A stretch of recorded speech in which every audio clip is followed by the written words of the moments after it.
all been patiently waiting for. Today's Opie and Anthony Show starts now.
For the Opie and Anthony Show. Never before has one radio show been so extreme. It's gonna melt your mind.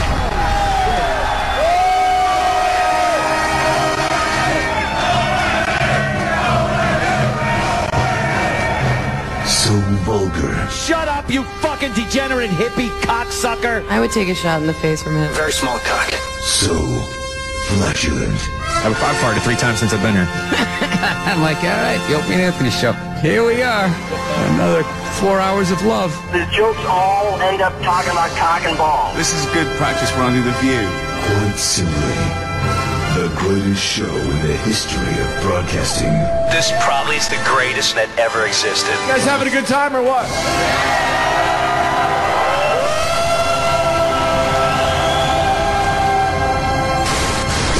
Rules are destroyed, and conventions burn to the ground. Don't do it, I can't take it every time I'm on the show. He's cock!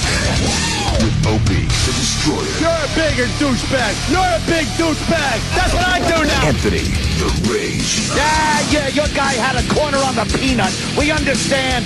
I'll give it to your guy in the peanut. And Jim Norton, lover of the transgender. This is why I can't even take fingers in my ass, because it makes me feel like I have to shit. All kidding aside, dicks have to feel wonderful, but I just can't take them. Opie and Anthony Show. Strap in. Strap the fuck in. This one's gonna hurt. But enough of this palaver.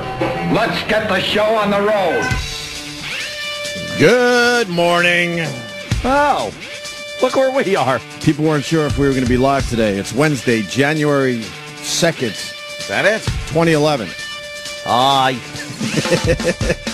No, nothing. 11. I'm like, what? 2013. We're here. It takes me a good week before I even know the date. Yeah. Wasn't Penn Jillette just here? Yeah, that was yesterday, right? Penn was just there, yesterday, right? And, we were all laughing. Laughing. Boy, yeah, that vacation just goes away. It's like, well, that didn't happen. What vacation? Sit your ass back down, and that's it. We're back.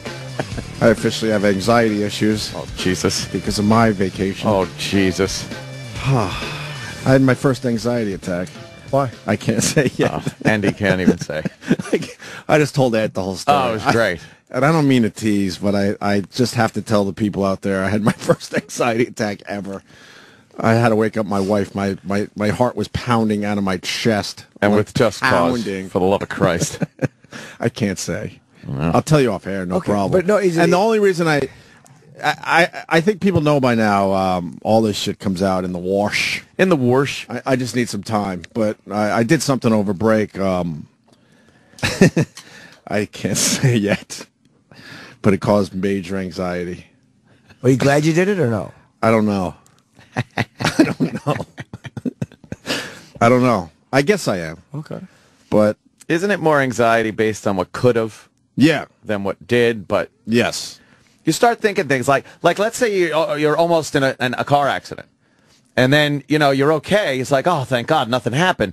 And then you go home and start thinking about what would have happened 2 seconds earlier, 2 seconds later. Would it, and then you freak out. From what he told me, it's kind of like that. I think it'll be a great story eventually. And it's not the underground shit. No. Oh, those are good. Those were really good pictures. Did you see the video yet? No. Is E-Rock here? Put it on our Facebook page, please. Is E-Rock on vacation still? There's E-Rock. There he is. Oh, my God. Who are you? Hello. Hi, fella. I feel horrible. Cartman back there. I feel horrible for anyone that suffers anxiety. And I pray it was a one. Could it be a one and done? I don't know. I guess it could be. Sure. I hope so. Because that's horrific. Sure. I've never had anxiety. Maybe a little. It's a weird feeling of dread. Right. Out of nowhere. No, I went underground. There's going to be an author coming in, I don't know, in a couple months. He's got a book coming out about, exploring the underground and abandoned places, all that shit, which I fucking love. And I finally went to where the mole people used to live. I was jealous. I was looking at your tweets, and I actually went and looked up that Freedom guy. That was really interesting, that fucking... You want to go? Yeah, I really want to go. I know how to get there now. I know how to get there. I'm just laughing here. Oh, boy. Because I kind of teasing on Twitter, the video I just posted, that's nothing. That was cool as shit, but that's nothing compared to... Yeah, could you get a couple of comics in here for me? It's going to be just me on the show today. Jimmy and Opie are... People were wondering if I went down there with you. So, yeah. So I had some heat. Yeah. And then people are like, oh, it's so easy to do that if you have Kenny by your side. Boy. Kenny was in Buffalo with Jimmy. I went sans Kenny to the underground world. The magical underground world. And I know how to get in. You want to go? Yeah. It's a few blocks from where we live. Yeah, that's what I was interested in. It's a rat hole, though.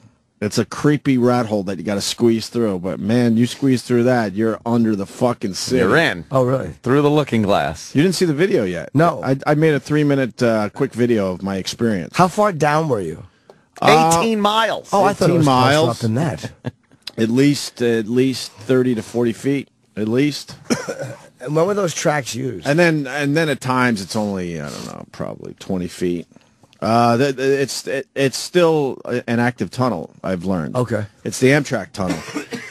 I have video of an Excella going by, going by me 80 miles an hour. Holy shit. Yeah, it was pretty awesome. I saw 4 trains while I was down there.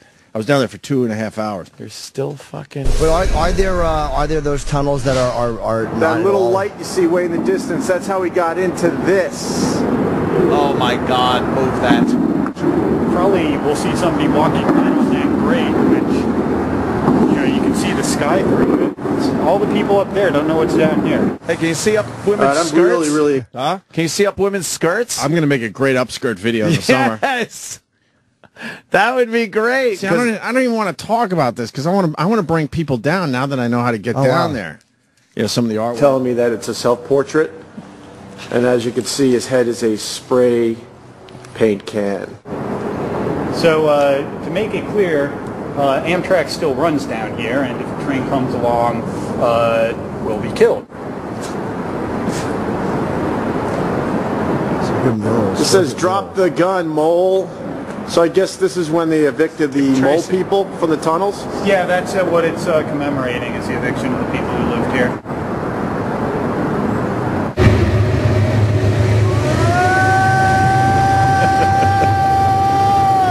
Oh, that's a train. So yeah, you don't want to get hit by that. No. So it makes a better cool. video because I let the pictures do the talking. Holy shit. Yeah, put it on the Facebook page for you me, Ron. definitely get upskirts. Oh, yeah, from of course. From those grates. That not many. I just give a as little fuck. history of freedom. And basically, the video shows a bunch of murals that were done back in the day, like, I don't know, 70s or 80s. Wow. A lot of the really cool ones are done by this guy, Freedom. And I think they've nicknamed the place the Freedom Tunnel. The Melting Watch. That's a very famous mural. It's been in I think it was in the movie Dark Days, which is a great documentary on the mole people that used to live down there. Oh yeah, there's a guy that walked by the grates there. Is he stepping on grates or glass? Grates. He's picking up a frisbee or something. I'm yelling and he can't hear me. Wow. It's like great. No one could hear me down here. Yeah. What the fuck? No one could hear your screams. Oh, here. A little leak. That was my artistic shot. And I was going for the... He's yelling train. Train. Look at you dropping everything and running. You guys don't know what track is on? Oh my God. That's pretty cool. You left the camera there. So, I don't know. Check out the video. It's pretty cool. Does he know all the places under the city? Oh, yeah. That's why he's coming in. He goes to other cities, too. His name's Moses, my new friend Moses. How does he get under? Does he ask somebody, or does the city doesn't help him, do they? Yeah, he asks. Sure, he asks a lot of people, and everything's on the up and up. Yep. Yep, he sure does. That's good. Him and all his pals, they ask. Yeah. They go right to Bloomberg, and Bloomberg goes, "Yeah, no problem. Have fun exploring. Sounds good. Tell me what you see down there." Yep, Sounds all legit. on the up and up. I had all my permits. That's great. But I finally learned that the mole people don't live down there. We've talked about the mole people for years on this radio show. Yeah, there's a lot of speculation. And the tunnel we were in, that's the famous tunnel from the movie Dark Days, which is a great documentary when there used to be, like, you know, I don't know. Some say 10,000 people down there. Others say 1,000 or so. It must have stunk. Yeah, but there were definitely Jeez. little shanty towns set up and all sorts of shit. And those, I believe, the track wasn't being used back then. And then somewhere in the 90s, Amtrak decided to take their fucking tunnel back. So they said, "Get the fuck out of here." Out. Don't now. Do they go farther down too? Are there ones that go under it farther? Yeah. I didn't go. That's what I've done so far. That's what I did so far. And we didn't see any people down there. I saw 3 other people that were exploring as well. Really? Yeah. And then I guess people had to point out that I guess guys go down there to fucking get blowjobs. Oh. I didn't see any blowjobs being... That would scare me because getting blown down there. Fucking. Wow. That's a desperate soul. Yeah. Going underground to fucking find someone to blow you. And then you find out that the first time you're down there, you're the guy that's got to give the blowjob. Hey, wait a minute. Hey. Oh, gee. It's your initiation. Oh, damn. And we were trying to find this lady. I don't want to say her name, but I guess she still lives down there. Bloody Mary? Bloody Say it Mary? 3 times in a mirror? Yeah. Oh. And I guess she's a cat lady, too. I guess there's like I didn't see any cats, but supposedly she lives in this one section. She wasn't home. We called on her. Yeah. We were shouting into the darkness. Could she come out and play? Yeah, we were shouting into the darkness, and she was not home. No. Because I was going to do a little interview with her and her cats. And this guy, this is how crazy he is with his friends. They spent the night there with her for her 50th birthday. Oh, that's sweet. A slumber party in the fucking train tunnel. I go, you sleep at all? He goes, yeah, I slept a couple hours. I'm like, I would maybe do that. How do you sleep? Maybe do that with a flashlight or a campfire around me. Yeah. But I'm certainly not going to go, you know what? I think I'm going to get a couple hours. Yeah. I'm going to turn in. Hell fucking no. I'm going to hit the hay. No way. No. We walked about 2.5 miles on the ground. You want to go, Jimmy? Yeah, I do. I would love to. We're going to go. Would you go? Probably not. No? Probably not. Why? You're the one who would be. You're the one who'd be ready for that. Yeah, but if something ever happened and I had to do that, it would be a lot of questions as to why I'm down there. You would have to explain a lot of shit. What the fuck were you doing down there anyway? Right. You know. So shock jock hunting homeless in tunnels.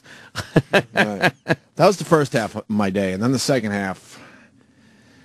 The second half gave me my first anxiety attack, like I said, and I told Anthony the whole story. Oh, and, boy.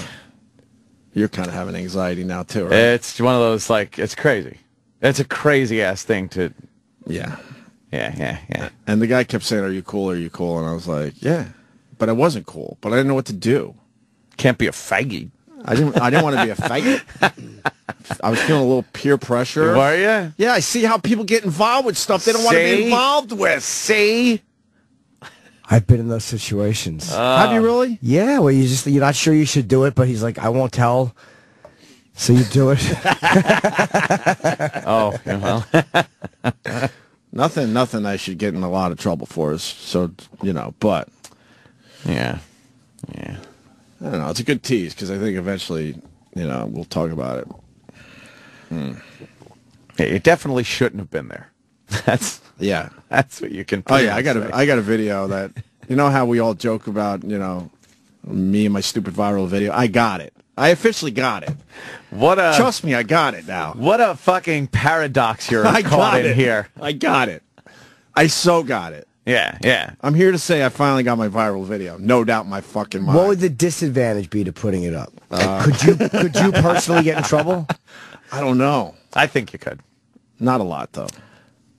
Just say not a lot. I don't even want to talk about it. I know. I'm not even saying anything. But I think, yeah. A little bit. Okay. There'd be some questions. Yeah. But the good thing is I wouldn't be able to answer any questions. Because I was able to, just kind of look at other stuff. I was looking at other stuff. So officially, I don't have any answers for anybody. I really don't.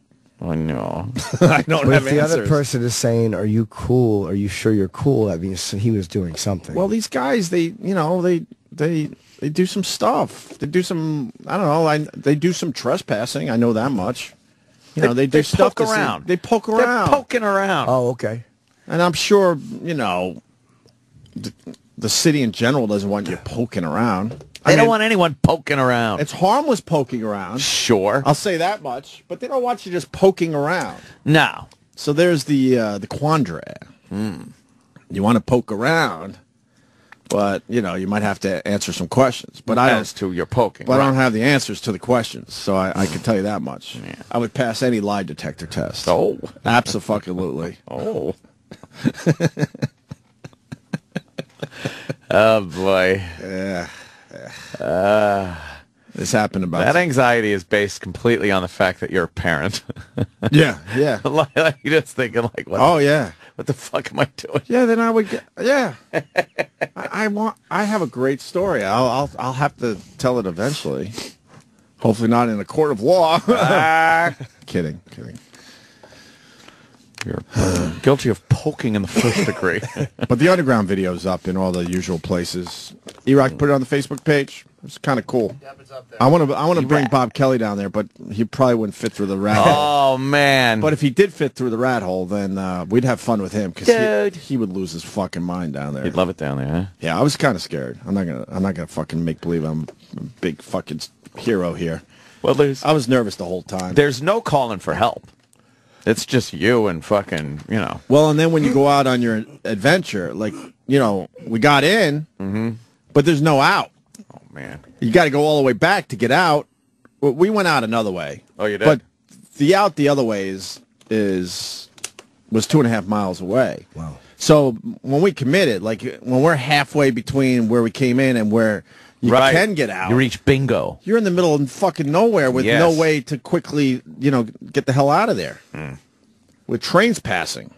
Crazy. Nah, you could watch the trains. That's easy. That's easy shit. It's not like you're in a tunnel that's just the tracks. No. You know, and you got to kind of squeak by and hope for the best. No, none of that. Now, when you see how low that camera angle was, there's no way to lay under that train. No.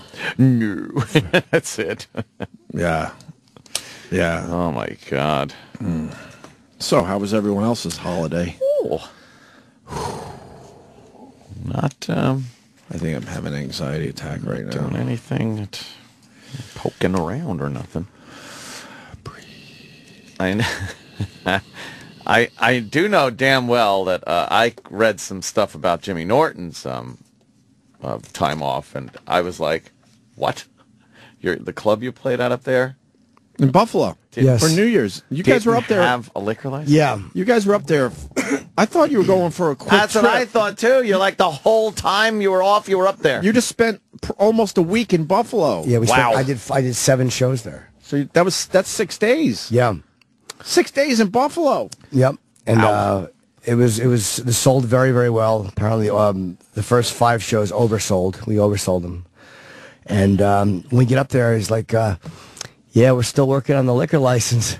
Oh my God! It's New Year's Eve weekend comedy club. I know. Oh my God! I didn't know that. I didn't freaking out. No, I didn't care. That makes for good shows, though, in a way. It does if they know. But if they don't know until they get there or they get the email blast that day, you know, because we attract drinkers. This show, they're hardcore. You've been to the shows. They're drinkers. Yes. And I don't think they mind as much if they're knowing in advance, but they didn't know.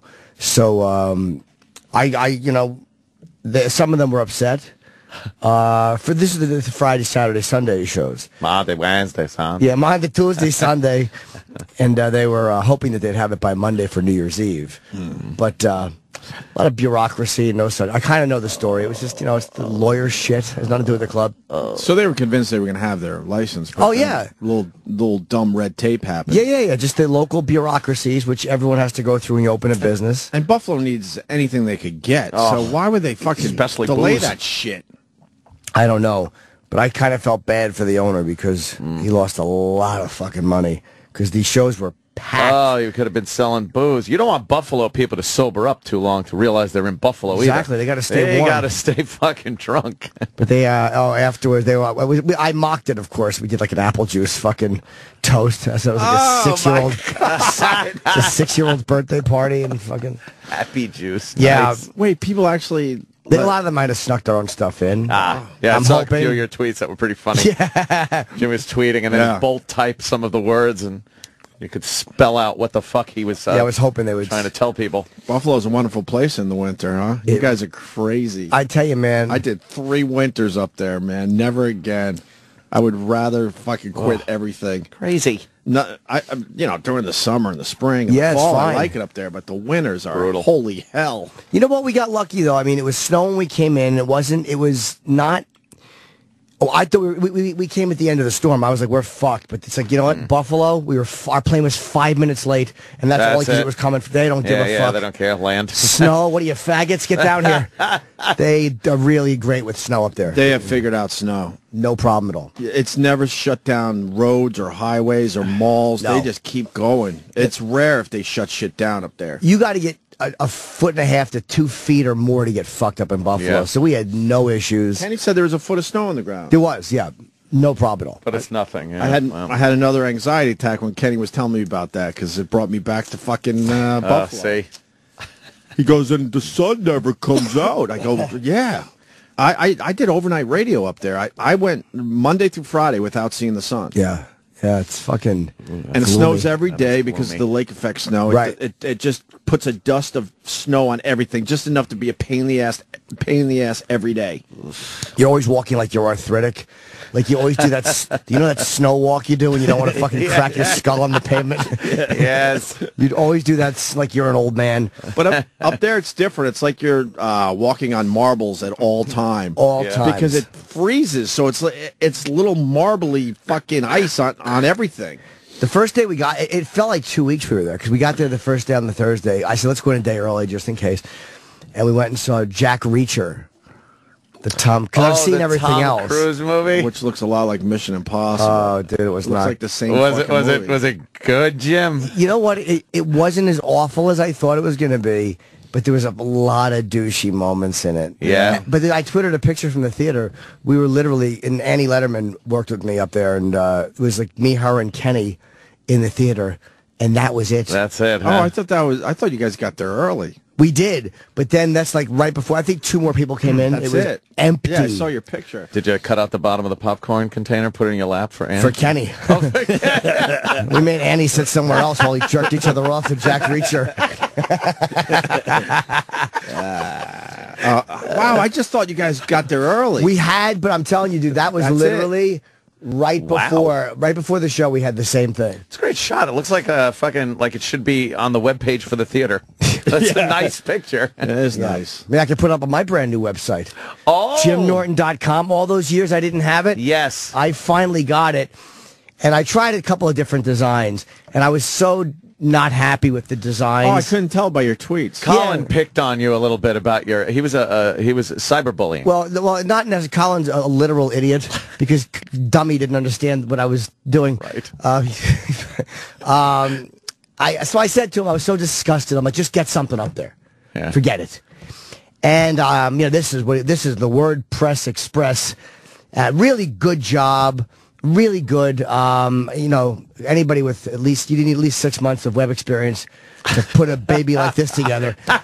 And when you go to my calendar page, Sam, because you really should see my dates. All right, let's see. Upcoming to catch Jim on the road. Oh, Jesus. And they actually have times now. It said all day. Yeah, they didn't have times. But how about like a calendar type? Well, I look at Brian Regan's. I kind of like that one. Well, wait, this is WordPress? Yeah. Because that's just a list of mine's dates. My site's WordPress as well. It's just very easy and quick. Yeah, Why would you go WordPress? They don't. You can't do much more than what. I didn't want to go WordPress. I said I wanted a design site. I didn't want it to feel like what do they call a not a stencil or a template. Template. I didn't want it to feel like a template site, but it does. I actually like mine for what for the crap I do, but you could go way better than this. Oh, this is horrendous. And I twittered this, and I just was getting killed. I was just retweeting all the fucking remarks. It stinks. And I know that I'm difficult. Like, I'm never not sure what I want, but there was a couple of... This was just terribly done. Who did this for you? It was the guy that does Bob Kelly's stuff, and Bob's stuff is pretty good. So Bob told me, like, you got to tell him what you no. Okay. Bob told me you got to tell him what you want, and I tried to, and I know I changed what I want, but I knew what I didn't want, which was just a template site. Oh boy. Colin gave me a good idea, actually, about what I could do when I get someone... Shoot yourself? That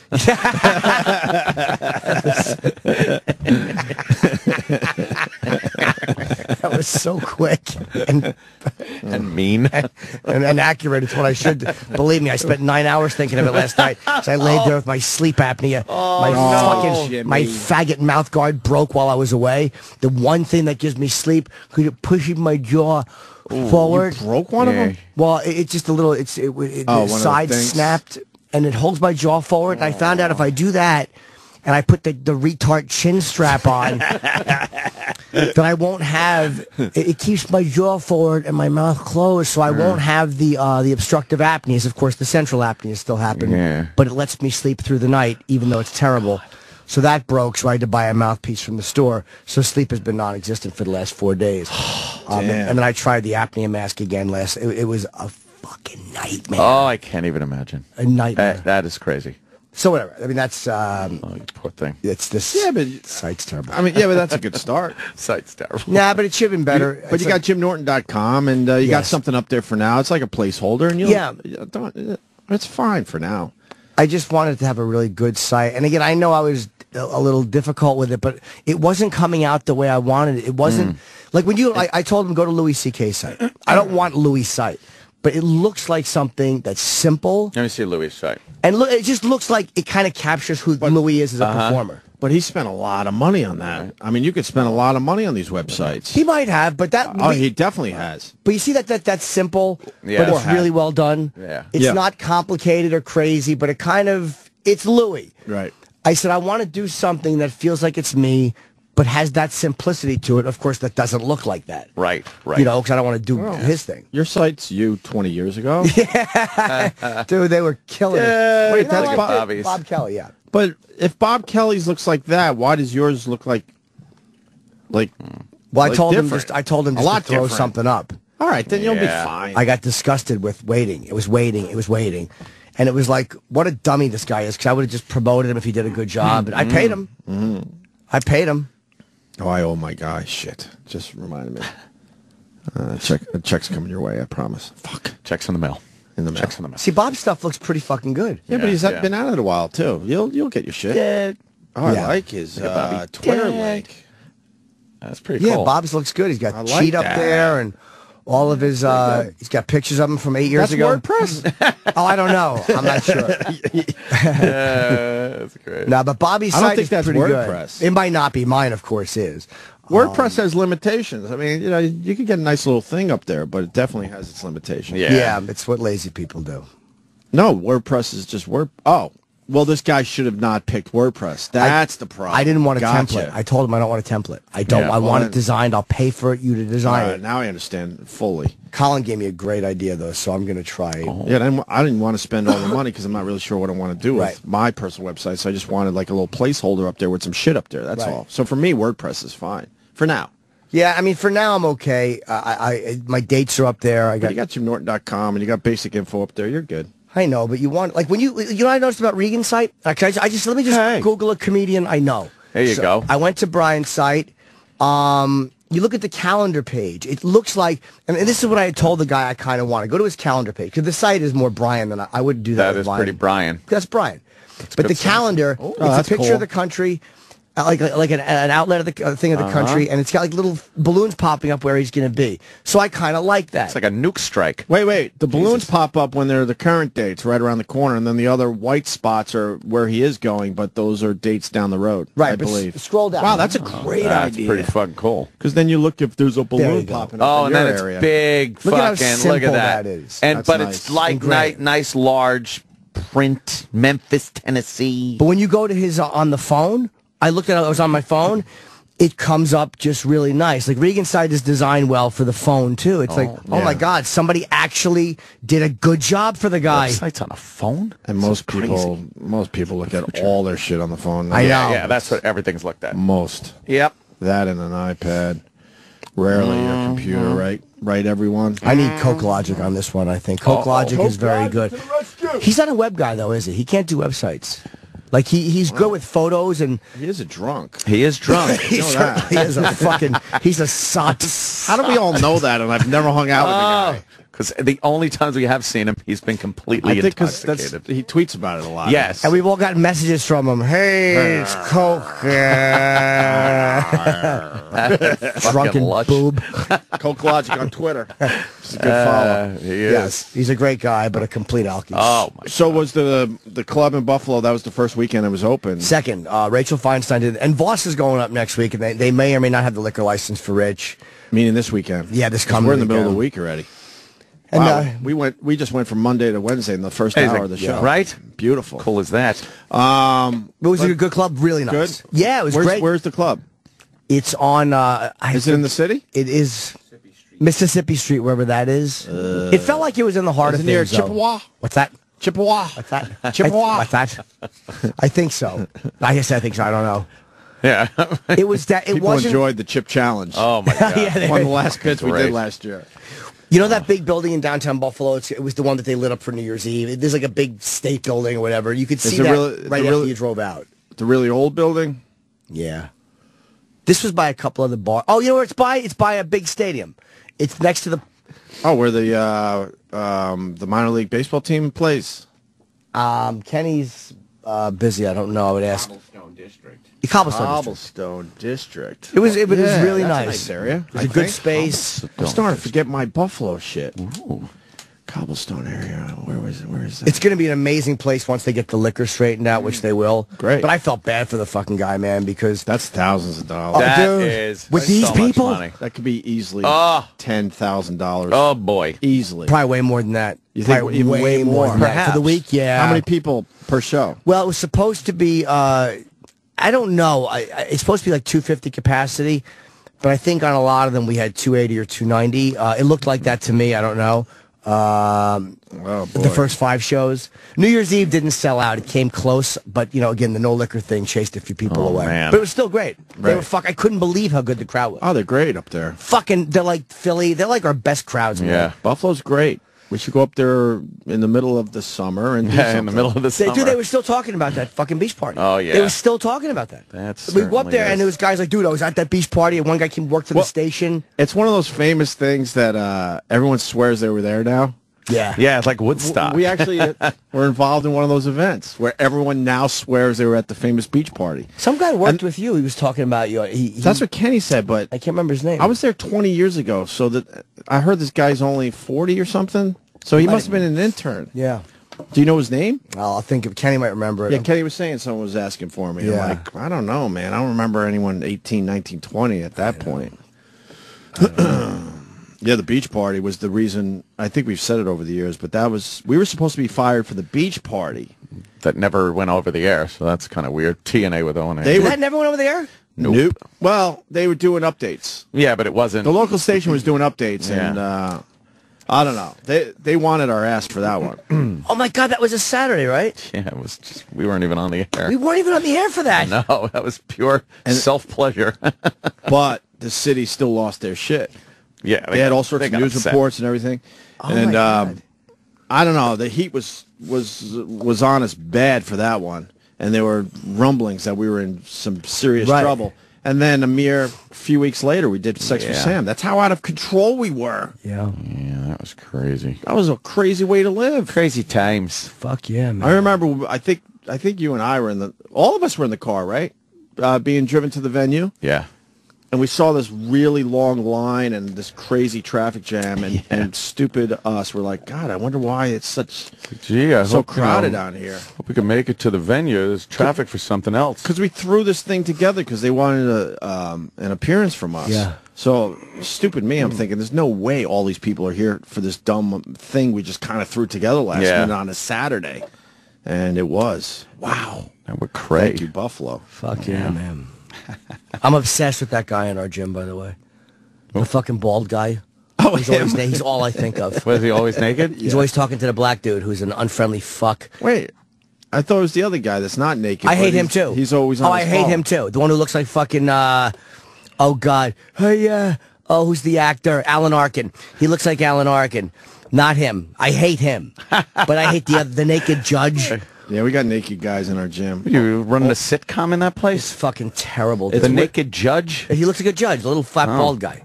I swear to you, I don't I'll point think him I've out. seen him. Once I show him to you, you'll never unsee him. And he just likes being naked? He talks to the black guy naked all the time. Is he crazy? No, he's a fucking rotten little exhibitionist with a 1-inch cock. What does the black guy do? Talks to him, and Why? I guarantee, probably because there's some weird homoerotic, humiliate the old white man thing. Oh, God. I bet he spanks him. Oh, my God. I bet. Something weird going on there. It's creepy, dude. I don't know. Older guys like being naked in gyms. Yeah. I don't get it. Don't get it. No. Keep your fucking clothes on. Keep your kick in your Dangling dick in the locker room. I'm going to show him to you next time we're there together. You'll see. You'll know. Probably know him. How do you miss him? He's naked. Because there's other naked guys. Oh, boy. Yeah. There's towels everywhere too. It's not inconvenience to be naked in a gym locker room. Of course. They basically don't want you to be. There's racks of towels everywhere you turn. Just imagine how those old bathhouses used to be. Like Plato's Retreat, where there were just pure gay men in there. Oh, boy. Must have just been throwing jizz everywhere. Laughing. You get heterosexual guys, they can't stop taking their fucking clothes off. Right. In a fucking locker room. But who knows if they're heterosexual? I don't know. I don't know what true. the fuck's going on. Imagine everybody's gay. Did they have? Wasn't Plato's Retreat though? Wasn't that like couples and stuff? No, I think Plato's Retreat was a fucking gay joint. Oh, I didn't think know that was like I one thought of that those. was a swingers joint. Yeah, I thought swingers. Was it? Because I just don't heard know, gay. man. Yeah. Maybe. All right, let's see. Maybe on Sunday nights it was gay. Ooh, gay night. Isn't that on Broadway? It's right by us, right? Like in the 70s Is it on Broadway? really? Yeah. What? I know the I've been in that building. My friend's friend lives there. Oh, wait. Plato's Retreat. Swing Swingers club? Yeah, okay, it was. I bet there's a lot of gay though. Where is it located? 74th Street. Yeah, Wait, Broadway. Broadway between 73rd and 74th. That's our neighborhood. Yeah. We passed Wait, right it's across that building? It's right from the Beacon. Yeah, across the Beacon. That's where Plato's Retreat was? Yep. When was it huge? In the 80s? Yeah, I think that was an 80s kind of fucking. Did it say 70s, 80s? Woohoo. That's where like AIDS started, I think. 1977. The club was opened by Larry. Larry Fine. What does that say? Levinson, it looks like? Yeah. In 1977. That's our neighborhood, man. Yeah. I had no idea. I thought that was like a Midtown thing. How long was it open for? Looks like It was gaping for 85 is when it was closed. yeah, 8 years. 8 good right years. about AIDS. It was like AIDS closed down all them motherfuckers. I guess so, right? They were like, "You got to be shitting me. Well, that cum is dangerous."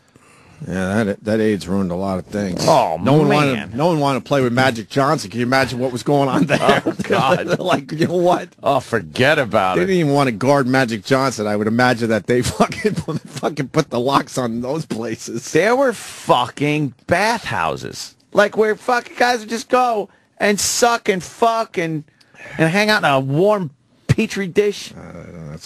You think AIDS had something to do with the cleaning up of New York also? You think that whole thing, the sex industry and stuff, aside from just Giuliani coming in after Dinkins and stuff and kind of, racking some head? No, it was more, they saw an opportunity. Yeah? Yeah, financially, that was finances always drive everything. Yeah, of course. They didn't give a fuck if the average New Yorker was safe. It turned out that way. Like, of course Times Square should have been turned into this Disney World type of place. Yeah. Of course. Yeah. That was, when we were growing up, Times Square was where you went to check out some shit, some seed. 42nd some seedy Street. shit. 42nd Street. We thought we were like, not, I don't want to use the word naughty because that's weird, but we thought we were like Adventurous. adventurous. Oh, Thank you were going to see some shit. So we'd go to Madison Square Garden for whatever concert, but then we'd check out like Times Square. Yeah. No one walked around. Well, a lot of people actually did to check out the weird shit. Yeah. But you weren't going to an Applebee's or any of that. It was lined with porn theaters. Porn and theaters, drug addicts, drug peep shows, dealers, like old school prostitutes and the pimps that wore their shit. Yeah. And then when Giuliani said, no, man, we can make this into something that, we can make a lot of money for the city, people laughed at him like, what? But fast forward, it's only been 10, 15 years, right? Watch me kick these people out of here.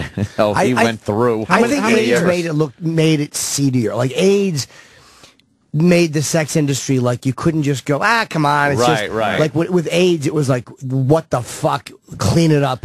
Yeah. I think it gave like an urgency to cleaning it up. Yeah, I remember being excuse at least. 18. You couldn't go a block without a drug dealer trying to sell you something. trying to sell you shit all the time. It was unbelievable. Yeah. It was cool to check out. Yeah. I wish I had video from back pretty then. fucking wild back then. And the Times Square, as we know it today, is only 15 years old tops. Tops. Yeah. Because I think we were at NEW when that whole thing was, kind of making its move. And they pushed Yeah, because everything. we used to talk about like, oh man, another fucking theater closed, you know, another fucking porn place where you used to, have the peep shows and stuff. Oh, it just closed down. And now you go down there and it's squeaky clean. They started doing that rule back then when we were at NEW where they needed a certain percentage of legitimate videos per porn videos. So because they all didn't know how had to kick those guys out, so they were trying to force them out. They said, well, you got to have a certain amount. It's got to be 60% legit, 40% porn. So they would get 60% of kung fu movies. Yeah, that's all they could just buy. load in kung fu movies because they were the cheapest ones to buy, right? Or fucking dub off or whatever it was. Horrible VHS tapes that were pretty much rotting. They knew no one was going to come in for those. So in the front of the store. Yeah. And then the good stuff was in the back. Cut in the rear. Take it in the rear. Or it was downstairs. Yeah, it's very seedy. But you had to go through kung fu movies. I forgot about that. Yeah. I remember that shit. That was goddamn. That was like fucking NEW Not too days. long ago. Shit, So, motherfucker. I'm kind of jealous. I wish I could have went to Buffalo, Jimmy. Buffalo. It was fun, man. People It was, are cool up there, man. They're great, and it was they're the type of crowds that we are used to. You get anyone from Canada coming down from Toronto? Probably, but I was just there. I was in Toronto not long ago, which I thought would hurt this draw. Oh, really? Yeah, but I was in Toronto. Let me say it like that. Toronto. Oh my God, did I Toronto. fall in love yesterday with the fucking flight attendant on my plane. Oh, what's his name? It was black guy. I don't know his name. He's just so strong and took care of me. And he felt safe. Cradled you. Was it actually a good one? Wow. He was on JetBlue, and fucking, she just got me. And I just thought of her because she said certain words like Roland, like what words does he say? Jesus. No, it was like He says Mexican. no coffee, tea, and me. yeah, she said that, and no, it was not couldn't and shouldn't, but what? Oh fuck! What words does he say? Weird. Oh my God. What? He mixes up his SHs and CHs. No, it's and there's people that certain like certain like if you're certain or whatever, Certain, a few words certain like that words. she would say. I was fuck, was she hot? Man. Yeah? It's amazing how on a hot girl that's, cute, sexy, and on Roland it's Roland. Did you give her a note? I did not. No, Did we talk about the note on the show? I don't remember. I think we did. When I passed a note to a flight attendant once. Where were we flying to? That was the Chicago trip. Me and Jimmy were sitting next to each other, and I told Jimmy he's got way bigger balls than I've ever had, man. When I was single and shit, picking up girls, he actually gave a note to a flight attendant. Oh. I was like, another time I was having an anxiety attack watching him. It said Allahu Akbar. Yes, there's a bomb on the plane. But to have the balls, he writes a note. He's like, I got it. And he wrote a little note like, I just think you're swell. Yeah. How'd that pan out? And here's my number. If, I don't know, give me a call. An email too, because that's or an safer. email and anything. No, but I knew but I knew she wouldn't. But I figured you can't. How do you hit on somebody in front? They're working. It's like it's embarrassing. So you want to? Where are you going? They have business to do. In rom-coms, it works. Exactly. But on the way home from Chicago, it does not. But in a situation like that, it was always easy in bars. Yeah. But on a flight where you're kind of in your seat, you're not allowed to move, and he's doing a little flirting with her. He's getting a tiny vibe, and then he's like, I got to give her a note. I'm like, oh, my God, this is something I would have never done. Yeah. Grab assing? I'm not saying it's wrong. I just didn't have it in me to do that. That's a bold move, Jim. I thought of it with this one, too, but we had no interaction Beginning at all. or end of the flight? Towards the end, because again, I really didn't want her to be uncomfortable. If I get shot down, who cares? It's a funny story. Yeah, well, with Jimmy, what made it so uncomfortable, and I had nothing to do with it, but I felt by the end of it, I felt like I gave the note. It's one of those situations because we're together. Yeah. He gave the note before we landed, so he had to walk by her. Like, I think if I had the balls to do it, I would have gave the note as I'm leaving the plane. Oh. But now he has to see her knowing that she read the note. Because my thought would be she read the note and is now showing it to everyone that's on the plane. Oh, my God, right. The pilot's laughing at Everyone's laughing. And then they're like elbowing, like, here he comes. He leans over to Jim. By the way, I fucked her. So I was uncomfortable knowing that we now had to walk by her. Yeah, she was sexy, man. She was, but that's balls I never had. Oh, that's the guy's got a fucking Master Queef who was saying that. Wait a minute. Yeah, he's got a good fucking thing. Ladies and gentlemen, I'd like to share a little funny note that the stewardess got here. Or if he just said, can the passenger in 9B please stop passing romantic notes to the crew? To the crew? That's funny. I would love to have with this lady, man, but she didn't, there was no opportunity. It was a 1-hour flight. There was a beverage service. There was no interaction between us. It would have just been creepy. Ooh. And plus, Annie was sitting to my left. Like, she was sitting in the aisle, and I was sitting in the aisle. She probably would have made fun of you. Oh, she was certainly disgusted. I texted her. I'm like, I really want to kiss our flight attendant. And she goes, I wish you would. I hate her fucking voice. But I just, you know, I was like, there was no opportunity to, and it would have just been weird. Were you nervous flying in and out of Buffalo? Because they had that incident a few years back, huh? No, we were on jets. That was with a prop plane. Yeah. That was a United Continental prop plane that went down. Man. No, this was fine. I wasn't worried about icing on these wings. Did you land on snow and shit? Yeah, I think we did actually. Came in fast. I took a lot of flights in and out of Buffalo, and they would fucking land on that shit. They don't care. They don't give a fuck. No. Bring it in. That's it. Busy. All right.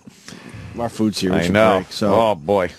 I want to know what Ant did over the break. It looked like you went down AC, huh? Little AC action. That was fun. Absolutely. Brought the whole family down there. Let's hear about that. Talk about that a little bit. And sure. also, let's talk about how terrific Kathy Griffin is after the Oh, break. please, can we? It's time we give her props and tell the world how terrific she is. Yeah. Yuck. I can't even hold it till after the break. Yuck. Are you friends with her? I like Kathy a lot. But as you know, that I do not interfere with other people expressing Do you know their her? opinions. I guess it's worse. Just Is she nice when she's not being a fucking comic book character? She's been so... I've done Tough Crowd with her, and I've seen her a couple times since then. She's been so Is her stand-up sweet. funny? Because she's so uncomfortable to watch on TV. I honestly... With that forced shit she does with Anderson Cooper. But everyone thinks it's great. I love her stand-up, in all honesty. I don't really know much of her stand-up, I'll be honest. Yeah, she tells true stories, and, you know, I always thought she was very funny. I just think CNN kind of, what are they doing putting her on like that? It's a weird grouping, yeah. It is kind of weird. Two women like that. Yeah. Yeah, he gets very giddy. His gay comes out when Kathy Griffin's on with him. Yeah. Oh, my God. Oh, because he knows, you know, she's oh gay my friendly. God. Yeah. And then I guess he was trying to give him a blowjob or something, and that's the big deal today. Yes. And what, did SiriusXM not pay their fucking power bill? Half this place is dark today. Is that new policy? Just turn the lights out down there? What is that about? Oh, Jesus. Troy's walking by his little teeny leather coat. How is that? It's his secondhand store, but actually expensive leather coat. Right. No, man, I just threw this on. I did a thrift shop. Yeah. All right, then we won't talk about Kathy Griffin. Just fucking. No, I don't want to interfere with that. I just. Can we talk about Ryan Seacrest? We're all in on hating him, right? Yeah. What a fucking... He stepped in some great shit right there. Dude, he makes like $100 million a year, and he gig. stinks. He does nothing. These celebrities that make so much money, get so much attention for doing nothing, drives me insane. Yeah. It drives me nuts. Ryan Seacrest is fucking nothing. Yeah, but he's now the guy for New Year's Eve. How the hell that happened? His radio show is syndicated to something like 1,000 stations at this point. He does American Idol. He does nothing. Yeah. He's just a good host, I guess. I don't even know if he's a good host. I guess that's all you need. It really is amazing. He's just like the color beige. There's like nothing going on there. Nothing but he gets these really huge special. gigs. But giant gigs. Doesn't he have the American Top 40 gig too? He has everything. Yeah, and I don't get it. Like, I just don't get it. He took over for everybody. I don't expect everyone to have, an edge like our show does, but guys like that do nothing. Like, if you didn't watch Ryan Seacrest, you wouldn't be missing anything. And they pay him $100 million a year. At least for everything he does. And now he's got the Dick Clark gig. He sucked. Was he on with Dick Clark pre-stroke? Yeah, yeah, he was on for a while. What a fucking... Imagine he's there like Ryan, we need you to sit down. Dick Clark had a stroke.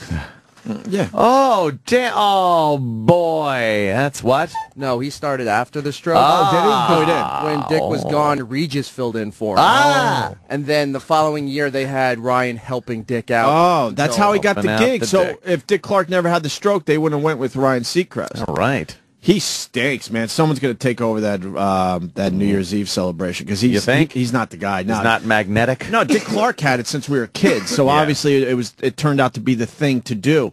Right. No one's gonna be dedicated enough to watch him every year. He did nothing. Did anyone see this? Anyone watch it? I watched it. Yeah. There was nothing going on, and they just Nothing. He was better than Carson Daly. Yeah, but Carson Daly just has this attitude like he hates being on TV, and how does he have a gig? If you have the impression you don't want to be on TV, why do they put you on TV? Well, he's an everyman. And then, Just hanging. And then they had Snooki on MTV. She's another one. She sucked. Not that I was looking for this amazing entertainment, but something. It just shows you how many people are so famous and they do nothing. There's nothing. But that's what hosting those shows is all about. Nobody's looking for entertainment out of a New Year's host. They're really not. It's terrible. ABC blew it, too. They should have, I'm telling you, they should have had Dick Clark doing the countdown. Oh, how? Pre-recorded. Like, just fucking pre-recorded but they hologram? They should have done the one or a couple before the stroke as a thing, like, look, you know, you're gone, but we're not forgetting you. Right. But Ryan Seacrest couldn't wait to be the guy going 20, 19, countdown. 18. It's like, no, man, this year you should have fucking... You had the whole show, you were the host, and it would have been a good move to have Dick Clark... Yep. His recorded fucking voice. How about with every fucking number, it's a clip from a different year? Where he's doing that, a big montage of fucking... They should have done one more. Yeah, Because you had the show. Your name is now on the show. That would have been a cool fucking thing to do. Yep, and then you do 2013 when it... that's absolutely... And then the next one, you know, officially, you do the fucking countdown. That would have been great. A different number, like, you know, or from every year. Yeah, whatever. Just if Times Square and the TV audience heard Dick Clark's voice this year, that would have been a huge fucking... Everyone would have been talking about it, too. It would have seemed like a really nice send-off. Yeah, you're right. But why call me? Why call me to give you the fucking, you know, the idea? Got plenty of them. Just have to call me. I'll tell you. I'll tell you what to do. Good at that shit. And then Jenny McCarthy. Did anyone see this shit? Am I talking to myself? Yeah, I saw it. Everyone just has it on in the background. Did you see her fucking face? Didn't pay much attention. What's going on there? I tweeted that she's got a Google image Joan Rivers before it's too late. Oh, really? There is a Joan Rivers early stages thing going on with Jenny McCarthy's face. Like, stop right now. You have to see the pictures. A lot of this plastic surgery is good for pictures, but when when it's video, it's a whole different fucking world, man. Like, parts of her face don't move anymore. Interesting. You didn't notice, I guess. didn't notice that. Oh, God. You could totally tell. She's had the plastic surgery. I knew that they would throw it down to her, and she would just babble something I could give two shits about, and then they'd throw it back to fucking... They're throwing it all over the place, and no one cared. Well, and the guy she kissed, did he have herpes or not? Because that was trending over the weekend. I think what I saw was it looked like lipstick had rubbed but off it made it look him. like it was mess. It looked like he had horrid fucking cold sores and herpes around his mouth. So it was just a lipstick? I think so. Yeah. All right. And then enough with Psy and his stupid Gangnam Style. Oh, God. Was he there? Yes. Oh, yeah. He fucking does that song for like 15 minutes straight. Because he has nothing else. And then MC Hammer came out. Well, because that's Hammer time. That's the new thing to keep the song going. Because it worked on that other show. So now they're like, let's do it for Times Square. I think everybody's pretty fucking sick of Psy. But then that frustrates me. We've been doing radio together for 18 years. He has 4 minutes of material, and it's made him probably close to $10 million. Amazing. Maybe more than that, right? Probably more than 10 million. It's catchy, though. One lousy 4 minutes of material has given this guy tens of millions of dollars. The 4 minutes is good enough that you guys were playing it over and over again. Well, Psy doesn't sit around playing. Hey, asshole, we had to break it to the world. That's right. It's true. We forget. We were the first ones. I have a catchy song, too, but it's like, I'm not making money. I have fucking... Yes! How does it go? Just the chorus is... I think it's as catchy as his. Oh, yeah? What is it? Dance Party Weekend. Oh, Jesus. It's going to have to grow on me, I think. It's not you one don't of like those... that? Yeah. We're gonna have a dance party weekend. Ooh, I like it. A little more. I'm not feeling it. Yeah, that's good. I like it. It's no Whoppa Gangnam Style. Gangnam Style. Okay, now dance party weekend. I can't tell which is which. Gangnam Style. Can I ask you something about Carson Daly? Everyone's noticing that he looked uncomfortable. I didn't see him, Sam. What happened? He just did his Carson Daly thing. He doesn't connect with audiences Anybody, right? at all anymore. Yeah, no. Because he had the thing He never connected on TRL. He always was uncomfortable doing that even. Yeah, but as a teenager, you were like, oh, that's cool. He's like, I can relate to him. When I was a teenager watching Carson Daly, you're right. What? You just brought up a good memory. You remember that? Yes. Sure. Late teens. Always older. Of course, late teens, but I was a teenager. Sure. For Carson Daly. Yep. Look it up.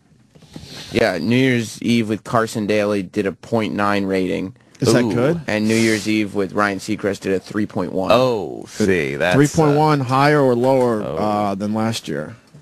I bet that show's pretty fucking consistent over the years. This was its largest viewership since 2000. Oh wow! This year with Ryan? With Ryan Seacrest. People like Ryan Seacrest. Why?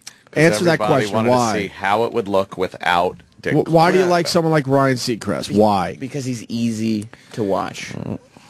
He doesn't challenge anything. He's not uncomfortable ever. He can talk to anyone. Yeah. He's easy to just have on the TV. He is. That's it. That's what it is. He's palatable. Yeah. He doesn't give any opinions either way. He's watchable. He's vanilla ice cream. He would be a good politician. Yeah.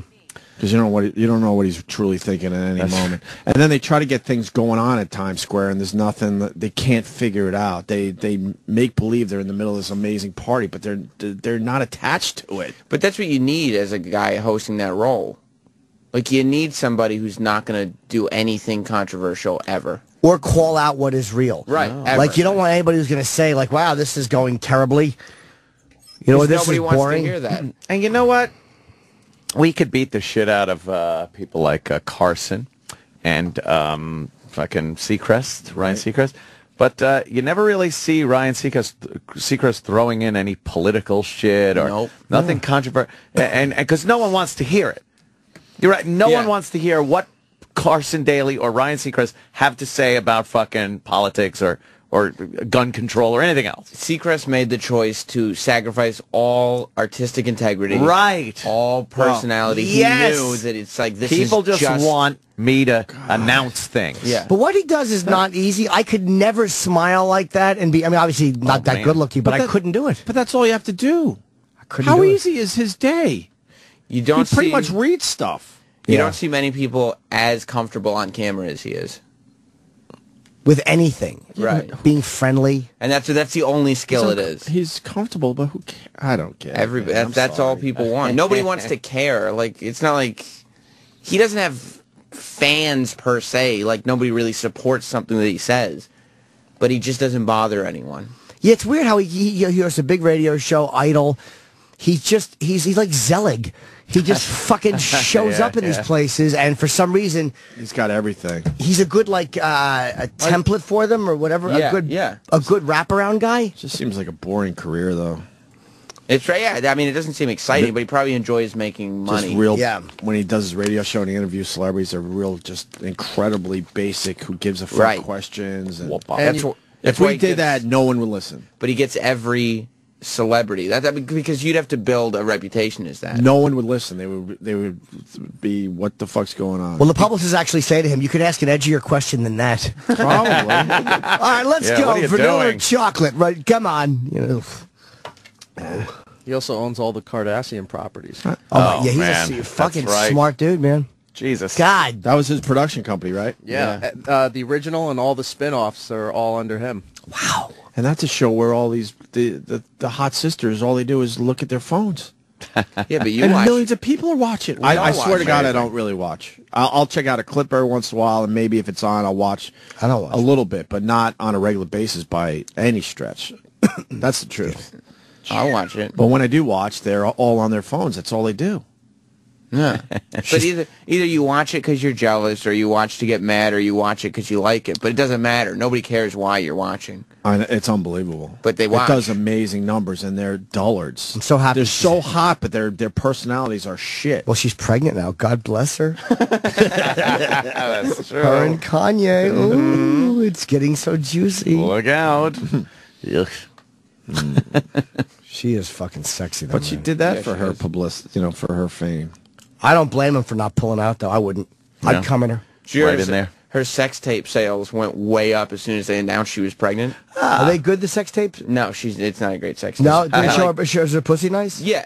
But they're like, the audio is like Yeah, but her... Like, it's not her, the it's not audio. her sounds. But you think she's hot now.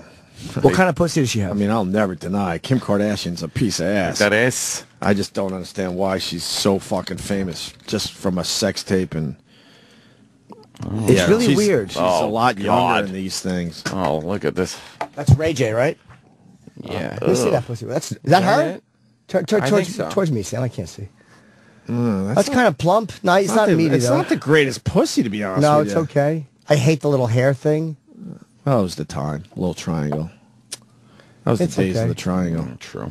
It's not fat enough for me. Everybody wanted to see what it looked like when she made a baby.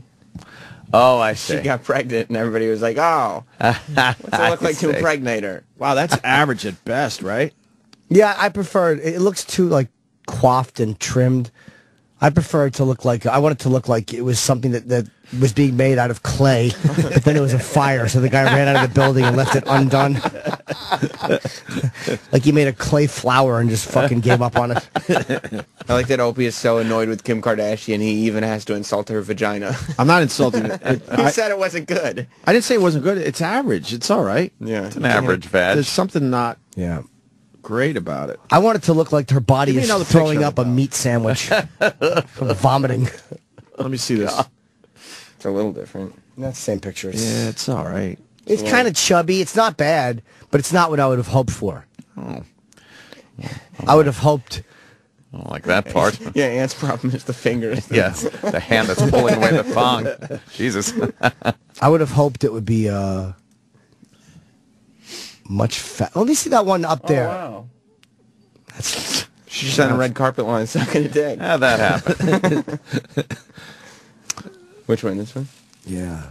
That's kind of plump right there. You know what? That's nice. She's a nice look at veg. that. That's a little better. That's nicer. Ooh, that's a little fat How one. about that? That's a little fat one. Yeah. Ooh, Is that what you do? I would. All right, we'll get into some other shit after the break. Oh, yeah. We got a fiscal cliff deal, I guess. Oh, boy. I guess we got to try to figure that out, huh? We got some Kathy Griffin audio of her molesting Anderson Cooper. Oh, jeez. Jimmy will be in the bathroom for that. And Spike Lee, relax. All right, we got lots to talk about. This is the Opie and Anthony Show on Sirius XM. New from Got It Recordings and Egghead Records. All the hottest Opie and Anthony sounds repackaged and approved by management. It's Now That's What I Call Repurposed Volume 1. Never before has all this repurposed radio audio been available in a single compilation. Hear what happens when a comedian telling a story about a simple trip becomes a war hero. Every American soldier has to experience loss. I was over there. I had 2 milkshakes. One of the Marines goes, "You gonna have both of those, fatty?" So I gave him one, and then my other one fell.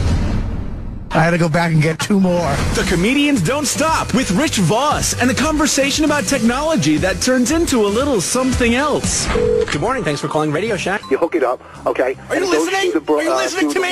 Can you open a browser and go to your homepage? Bingo! We have a winner. Hey, was Sam talking about circumcision or docking? Sam, what made you even want to get into docking in the first place? For whatever reason, I wasn't circumcised, obviously, when I was born. Now That's What I Call Repurposed brings you the racist rant turned into a country sweeping song.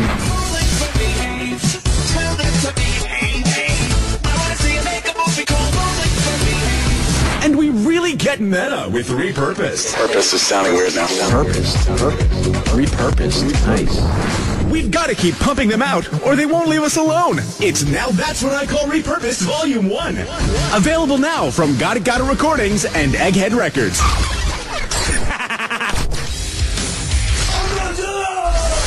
And now, another bedtime story with Jim Brewer.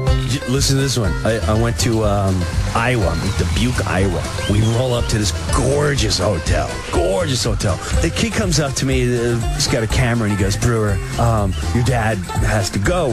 He has to go now." And I know I've got about 5 seconds to get him out in the toilet or it's over. So I go there. I open the door. And when I open the door, there's shit on my fingers. So I'm like, what is this? Like, what? So I'm looking at his hands. I can't understand where it came from. It's not on his hands. And it's fresh. And I can't tell where it's coming from. So I pull him up. And as I pull him up, I put him in the wheelchair. chair, and I'm looking, I don't see nothing. So I roll him in, and as I'm checking, I can smell it. So I'm like, oh man, I see people looking around, and I look at him, he's got shorts on, and I don't know how I missed it. There's clumps of dung just hanging at his shorts. I finally get him upstairs and I'm showering him up. But when I went downstairs, where I took him out of the car, there's a pile that must have fell out of his shorts, and it's on the sidewalk. It's such a surreal moment in life to see like where we go in life. It's just, there's a billion flies all over this thing, and people are just staring at me going, I can't believe someone let their dog just defecate on the sidewalk. Stay tuned for more bedtime stories with Jim Brewer. Sirius XM. This is the Opie and Anthony Show.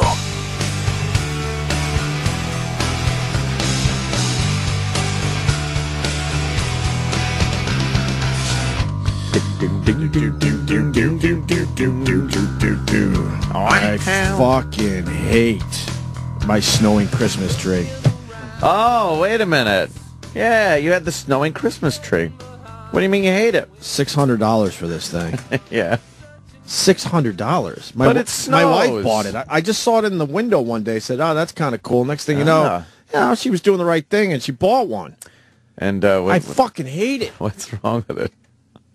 Well, I had a Christmas party for the family. You know. Yeah. I'm at the stage where Christmas now is a month long. I don't know why Christmas now has to be a month long, but it is. Because I went down to Philly for Christmas. Then I had to come back to New York for Christmas, and of course we had to make believe Santa Claus came to my place as well. Well, of course. And then the kids. And then we had the family Christmas party. I had 3 or 4 Christmas celebrations. Oh my God! This ice video, by the way, is horrifying.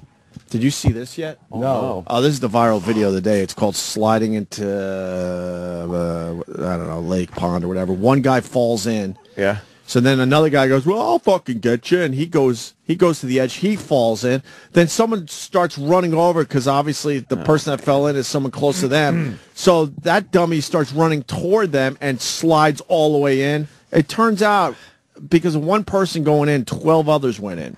12? Something like that. Everyone is saved. What, are they dumb? But the video is everywhere today. I'll get back to the snowing Christmas tree in a second, but you got to see. Holy shit! By the way, when we just go off course drastically like that, it's because we have 6 TVs in here, and we're always constantly watching shit on TV. Oh well, watch this. And put it on our Facebook page, even though most people probably have seen it by now. It's about 12 hours old. Got to get a movie trailer. Is that Matt Damon? Matt Damon. Yeah, Matt Damon's movie. Oh, is it? We can't click out of this one, huh? No, the bastards. That's the new thing with the internet. Every other one, you can't click out of it anymore. Because they probably did research and realized that nobody stays through their shitty trailers. Why would you? I get mad when there's one to click out of and you forget to click out of it and you watch the whole thing. Hey, good evening. I'm Rob Schmidt. Hi, everyone, and thanks for joining us. I'm Susie Suh. This is KCAL 9 News at 10 o'clock.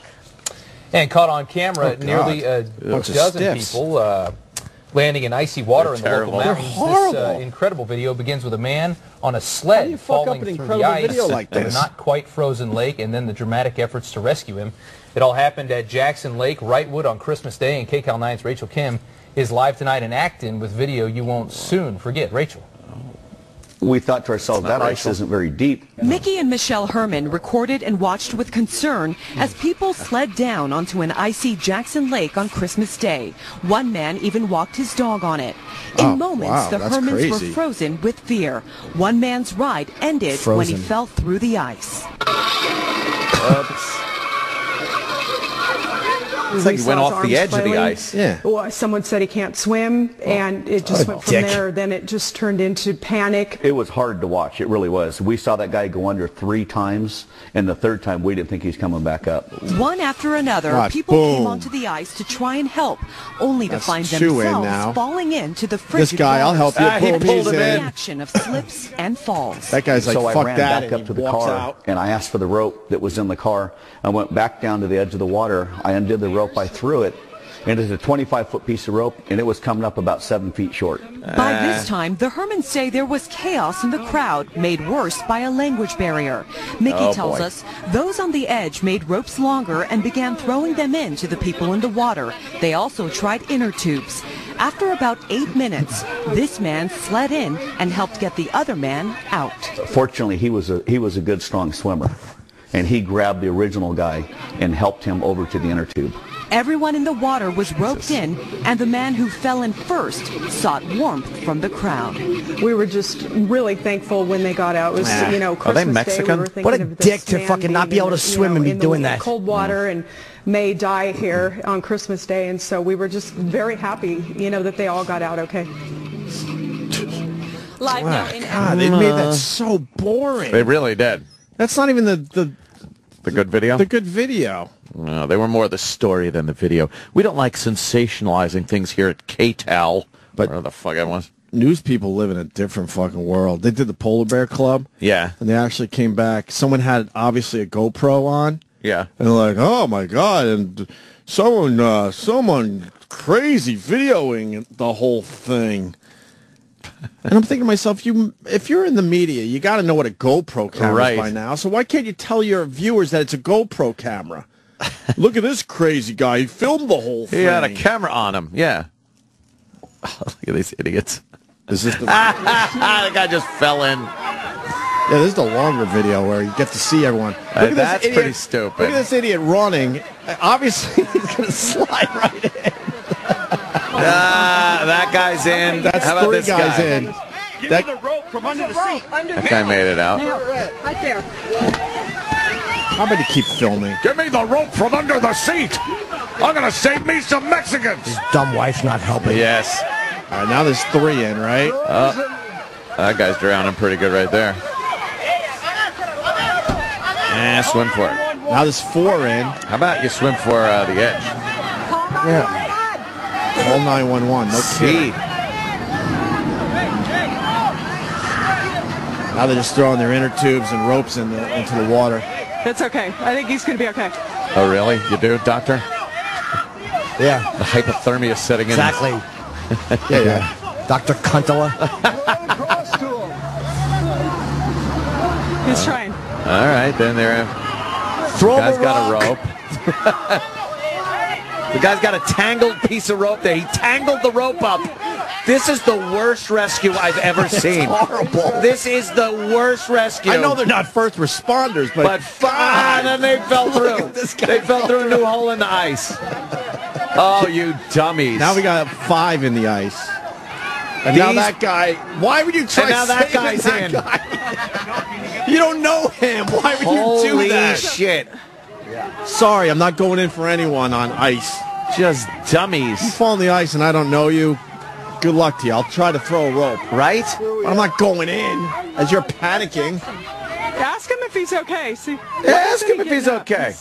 Hey, you all right there, freezing?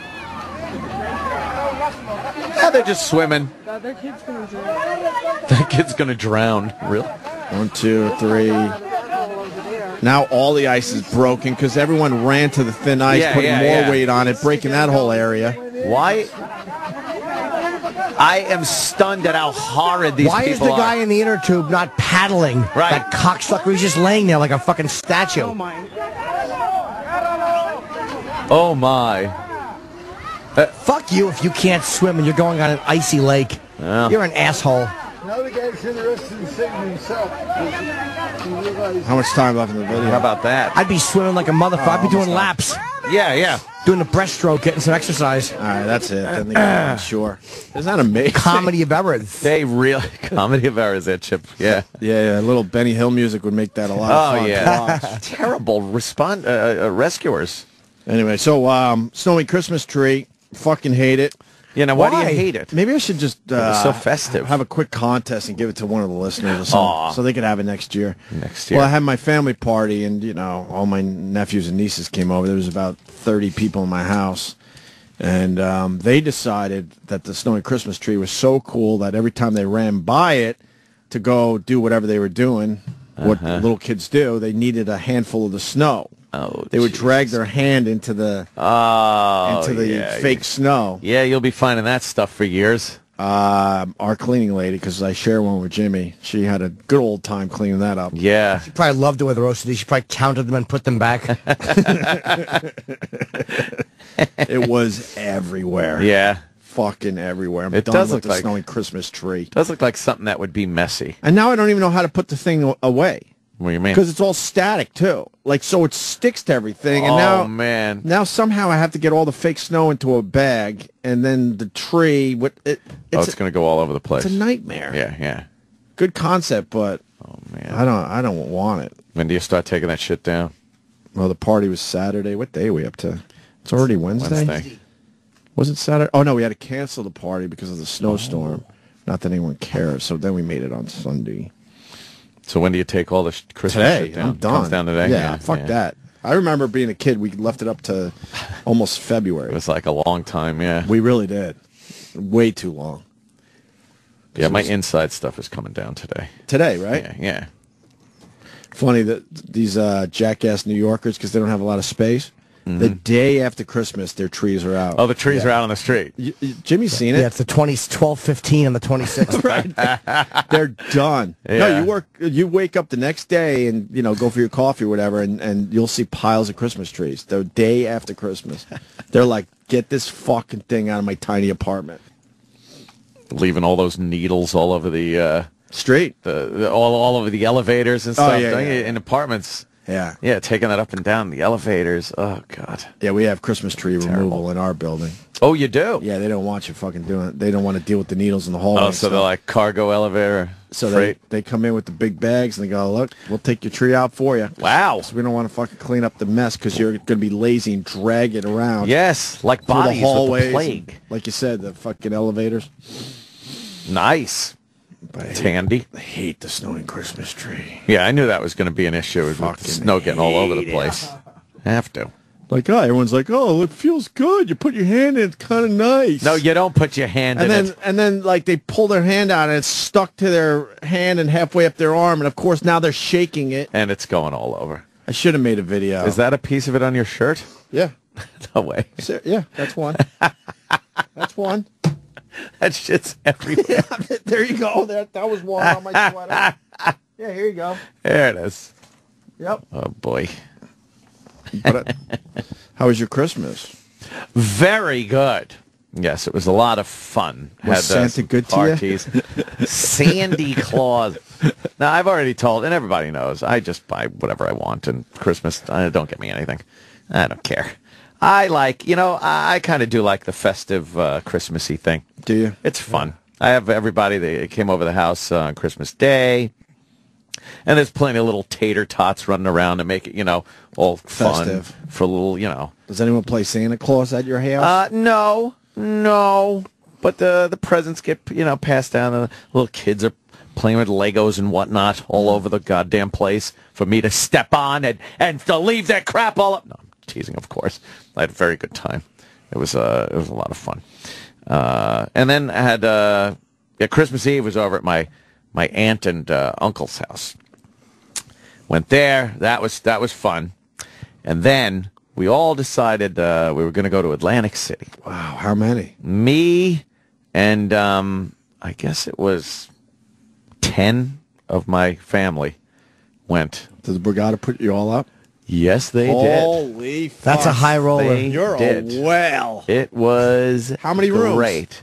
I had a couple of the suites, and then 3 more rooms, separate rooms. They give you 5 rooms? It's crazy. For how many days?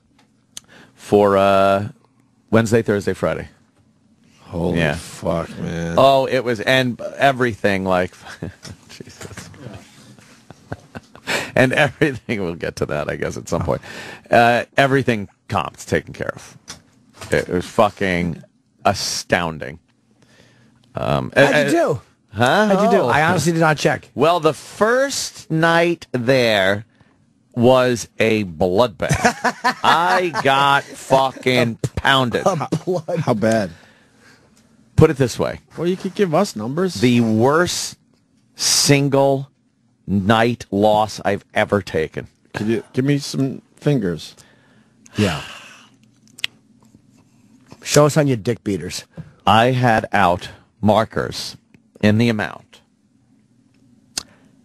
of $55,000. Holy fuck.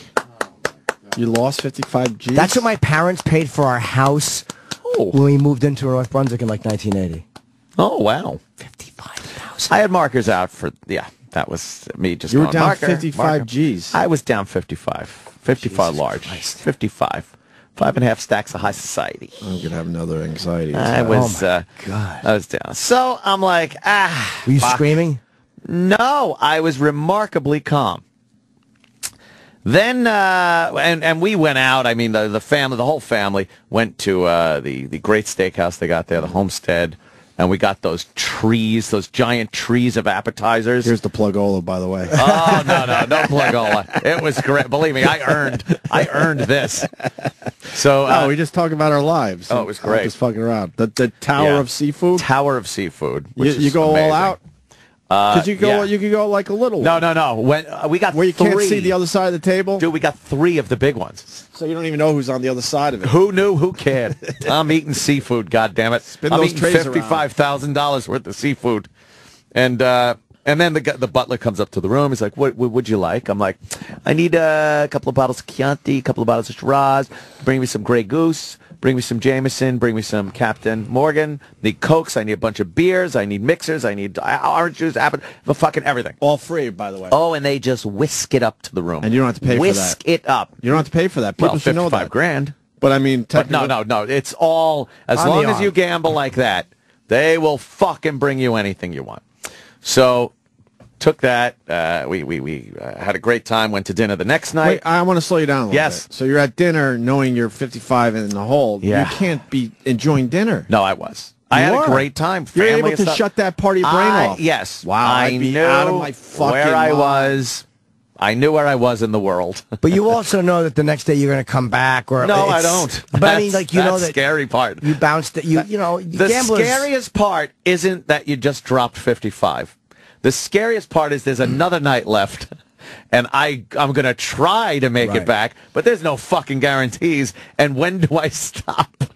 When do I just say, I'm going home with a pretty big loss this time? Yeah. So dinner with the family, it was great. And the next night we went to the Italian place there. Another fucking, they put us in that room downstairs where you're all, it's just you and your group. You didn't go to the sushi joint? No, That's my favorite place. No, I'll help never you out did. with the plugola. We didn't go that time. What's the name of that place? Oh, I did eat there. It's actually very good. It's amazing. Yeah, it is good. I've eaten there before, but not this time. Okay, so you went spaghetti? Yeah, we went to the Italian? Italian place. And then I went back to the room. We hung out for a bit, just drank some wine, relaxed, and then I decided, okay, I got to hit the trenches again. Oh, my God. This is later that night. Yeah. After some more drinking. Yeah, after a little more wine, sure. A little drinking. So Did the Borgata discourage that and say, we don't want you down here after you've been drinking? they did. They said, look, Anthony, please. They wanted you to be clear. Clear-headed. boy. Clear-headed if you're going to be, gambling. Yeah. Such numbers. So what I did, Oh, my God. what I did was took I had a few thousand in my bag because I honestly didn't want to fucking take another marker out. So I went downstairs with a few grand. I think I had about $4,000. Went to one of the regular Joe tables. I guess the limit on there is 25 minimum, 1,000 maximum bet. So I'm sitting there, and a few fans of the show sat down. We were at a fun table. And lo and behold, I start winning. Nothing near what I needed, but it was a pretty good run I had going. And we were there for quite a while. Well, what did you turn it into about? You could say that. Well, I think, I right? noticed my stack was going up. I probably turned that 4 To another 4? into, just short of 10 grand. Okay. And that's when I decided. So you got a $5,000-$6,000 little profit right there. That's So when now I you're down decided. about, I'm just helping with the numbers. Yeah. Now you're down for the weekend about 50. Yeah. 49.50. But if you had to pay for the rooms and the food, you figure that would have been another $5 grand. That's at least, how I $6 grand. rationalize it. Yeah, but I mean that would have been a lot of money. I know, believe me. Yeah. Sweets in the Borgata Yes. and big meals, and Exactly. a lot of people. I'd be finding the $1,000 bottles of wine. Yeah. To make it at least not hurt as much. Yeah, crazy. Give me a few of those on the house, thank you. So I now you're down decided, 49, I took my 50,000. 10, I took about 10 grand. I pick it up from that table, and I go, it's time to hit the high stakes table.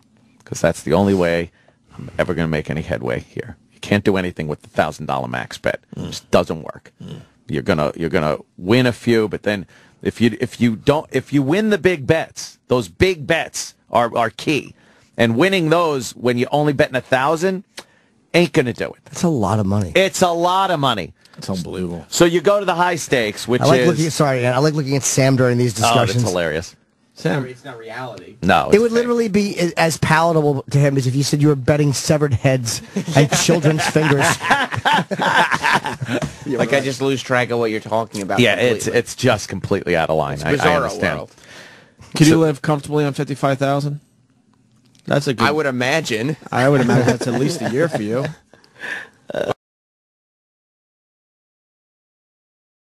Pay you. I That's forgot. true. And then it's your problem About because that. you bring it up and bring up your frustrations. True. Yeah.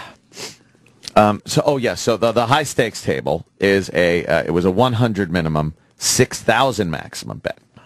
So that's where I was at with the 10 grand. I sit down. That's the highest table you could go to, by the way? At the Borgata and that high roller area, yeah, I haven't seen higher than 6 grand. Okay. So I'm sitting there, and I start chiseling away at the table. There's a couple more people, some rollers sitting next to me, and I'm winning again. I'm winning. I'm doing pretty good. So I start spreading my bets out over a couple of spots for the max bet. So a few of these, you get to the point where you're betting 3 spots, 6,000 a clip. You had 18,000. 18 grand on one hand. Well, it's actually I have 3 hands, but it's one of the dealer's hands. It's one deal. Can I? Yeah. Because I got my story that I told you. Mm-hmm. Your story is way crazier than my story. I'm sorry. No, see, this is legal. I think mine was. Well, it's marginal. All right, good.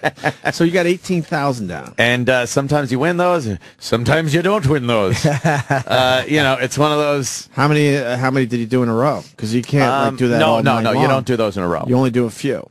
You do not do those in a row. Oh, so not even in a row. No. One every once in a while. When you hit that, you pull back. When you miss it, you pull back. A lot of people, if you miss that bet, they feel compelled to make it up immediately.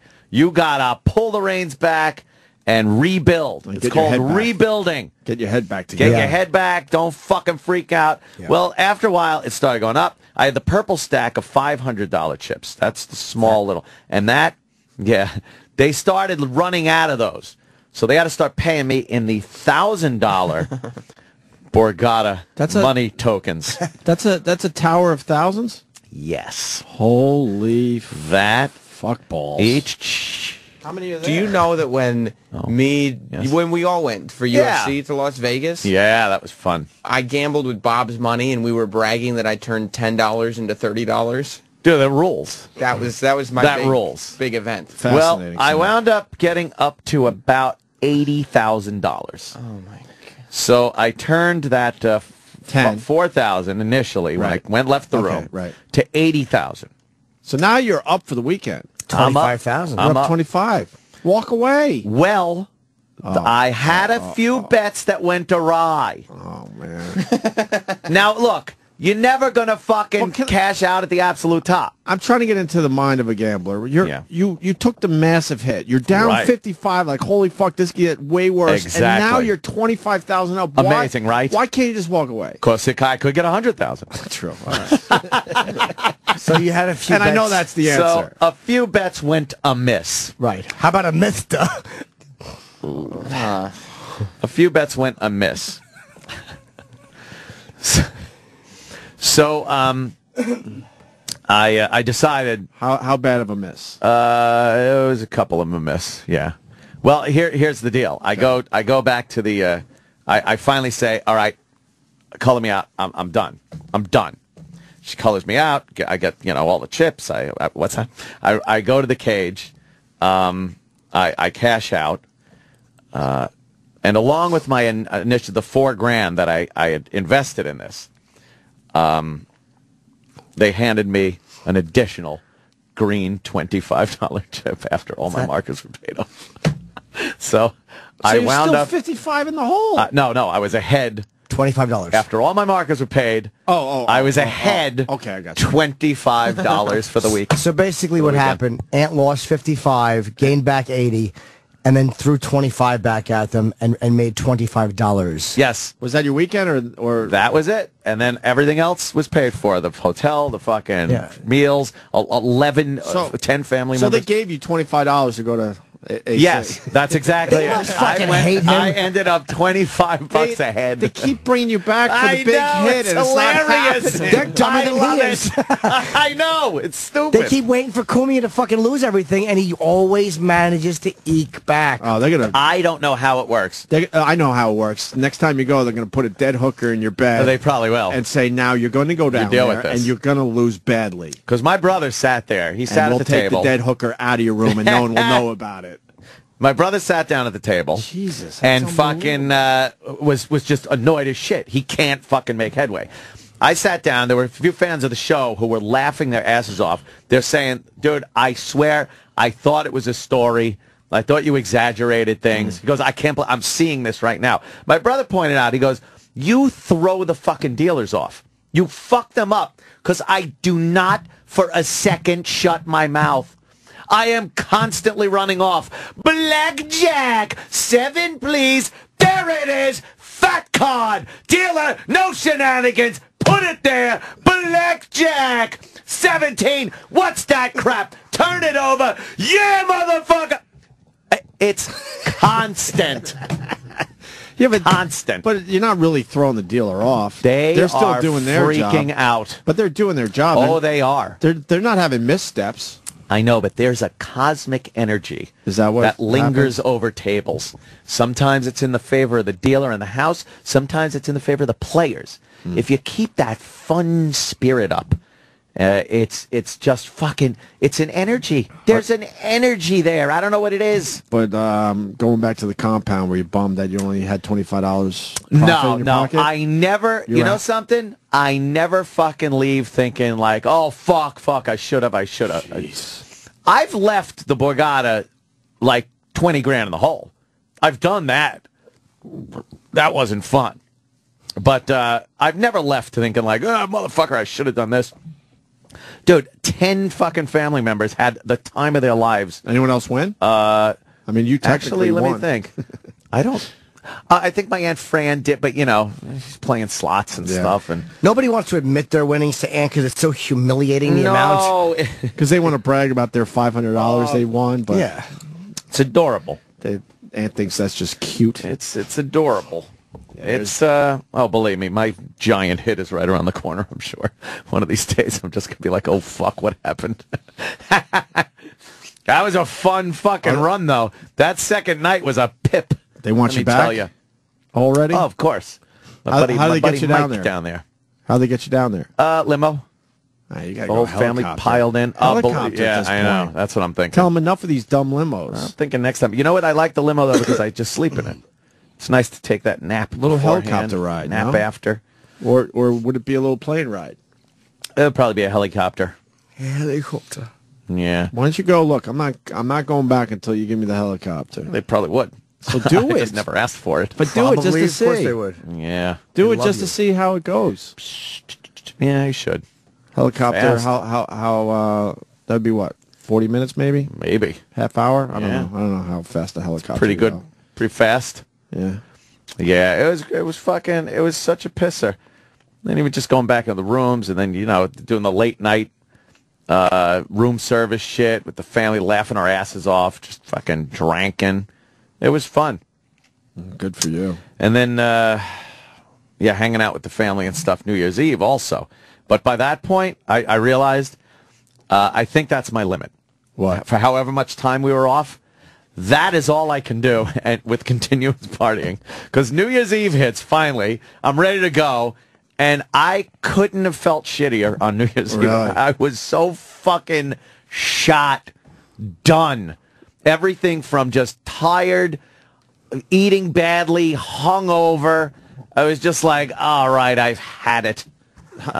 Did you drink every day while we were gone? Just about. He does that when we're here. But do you drink more when we're not doing the show? Yeah. It was fucking party time. It was fucking party time. People come over. It's fucking, people are off. There's parties to go to. I could do that a day here, a day there, but it was not fucking day after day. insane. I just don't. Oh, believe me, it was too much. I'd finally reached that point where it was like, all right, had it. With me, it was eating bad the whole time, and then you're like, yeah, that's another enough thing. already. There was some days for dinner, like all day. Here's what I ate all day on one of those days. It was a can of Progresso beef barley soup for breakfast, which I wake up at the crack of 2 p.m. And then I started hitting up the cold cuts, but not making sandwiches, just moseying over to the fridge, opening the drawer, grabbing a handful and shoving it in my mouth. Yeah. That's the daily grazing. And then dinner was probably a slice of pizza and some garlic knots. Yeah! And wash it down with a rum and Coke, or maybe Grey Goose orange juice and a little cranberry. And now I just got a text from Pat, who is my trainer, who I got to remember what he looks like. We're good for today? Question mark? I will check back. Yes! Because now I got to get back into it. I can't wait to get to the gym today. Now he's coming over, and we get back into real life. This fucking city, you got everyone's partying New Year's Eve. So New Year's Day, most people want to go, you know what? I want to fucking go to the gym.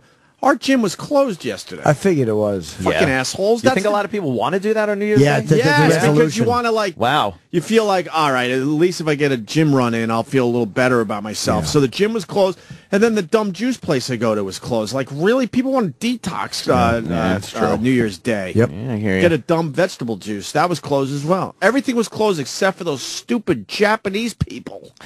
They love staying The only open. thing open in my neighborhood was the massage places that are run by the Japanese, the sushi joints, and the nail places. That was it.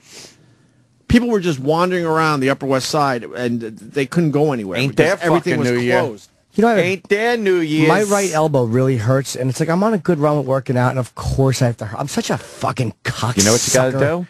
Work right through that pain, Jimmy. No, I was doing that. I was doing the pull-ups and everything, but I'm really going to damage it. So I've been laying off it and just doing alternate exercises because I'm really going to fuck it up. But when you're working out a lot, you're going to have injuries. You're just gonna. You're not going to have a perfect life. But I got to just... That goes with the territory. But I can't do anything on my upper body. It's just swimming. Then do a few cardio things. That's what I've been doing. Do cardio, a little swimming, let your arm heal. You'll be back at it.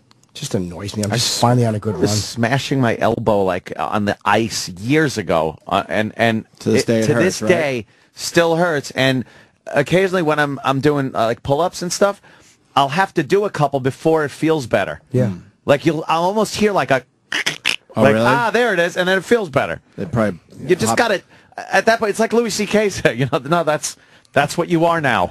That's you go to the doctor and go, yeah, that hurts. Yeah, that's just gonna hurt. That's it. Does anyone else get that phantom elbow fucking excruciating pain? What is that? I don't know what it is. I know I'm not the only one, and maybe Dr. Steve could explain. Every once in a while when I'm driving, I put my elbow down. It gets that extreme pain in the tip of my elbow. Yeah. And it feels like it's like, I don't know, like you chipped a bone or something. Yes. And then you're like, all right, put what's your wrong with my down. elbow? But then it's fine. Goes away. But every once in a while, you'll put it down in such a way, it'll be excruciating pain, and you have to lift up. I have one of those What in is the that? kneecap, too. You do? Yeah, one. Very rarely, though. You get on your knee, and it's like, ow! But what is it with the elbow? It's called old. I don't know. It's called you're not a kid anymore. Yeah, I get weird pains once in a while. No, this is excruciating where you gotta lift your elbow up immediately, and there's no injury. Yeah. Like right now, I can move nothing, but every once in a while, I'll put it down spot. Yeah. in such a way where it's just like an ice pick. Yeah. Yeah. I bet you Dr. Steve would know exactly. Wow, the nerve endings all come together. Well, that's technically a nucleus fibrosis. I texted him about. I've been obsessed with watching this guy who did a cancer speech about starving cancer by eating a certain way and preventing it. So it's why all I'm eating is like red grapes and oranges. Oh, really? I like those grapes.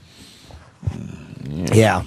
I hope the guy's not a quack. I'm sure he is. I've been watching his speech. He was so smart. Are you doing superfoods?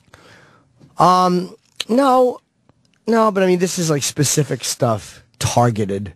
But you'll do that for a week, maybe 2, and then move on to the next thing. No, I'll do these for if it actually works. If it actually cuts down the blood supply to potential tumors, I will fucking continue to do it. How will you know? Angiogenesis. Unless you get a tumor. Something. It's called. Oh. Do you feel like you have tumors? You're freaking us all out. No, but we all have so many little cancers in us. And they don't grow to be bigger than a ballpoint pen, apparently, unless they have a blood supply. So the thing that builds the fucking blood vessels... So you're cutting off your blood supply? No, things that make new vessels and stuff. You're not supposed to be making new ones unless you have a scab. My charger. So what makes new vessels? Oh, well, he said that women make them when they're having their period, or when they're making placenta for the baby, or if you have a scab. That's your body, I think, making some new... And I'm doing a very rudimentary, terrible job. Oh. Your body makes them and then cuts them off, but sometimes they go awry and it makes them for like cancers and things like that. And that's how cancers get fucking their blood. Don't like giving them blood. No, that's like if a cancer shows up, you go, oh, here, you hungry? Have something to eat. You look tuckered out. Why don't you relax right there on my lung and have a bite to eat? Have a drink of blood. On my lung. Oh, those grapies look good. Yeah, they're awesome. I like grapes. Red grapes, that's why they say red wine. Red grapes, very good at stopping. I believe it's called, angiogenesis. I can't remember the name. I just stopped breathing listening to you. Why? No. Because you're freaking everyone out. I'm eating healthy. It's good. Oh. Antioxidants. They have antioxidants. Well, we'll break. Wow. Yeah. Red grapes. Little, and an orange.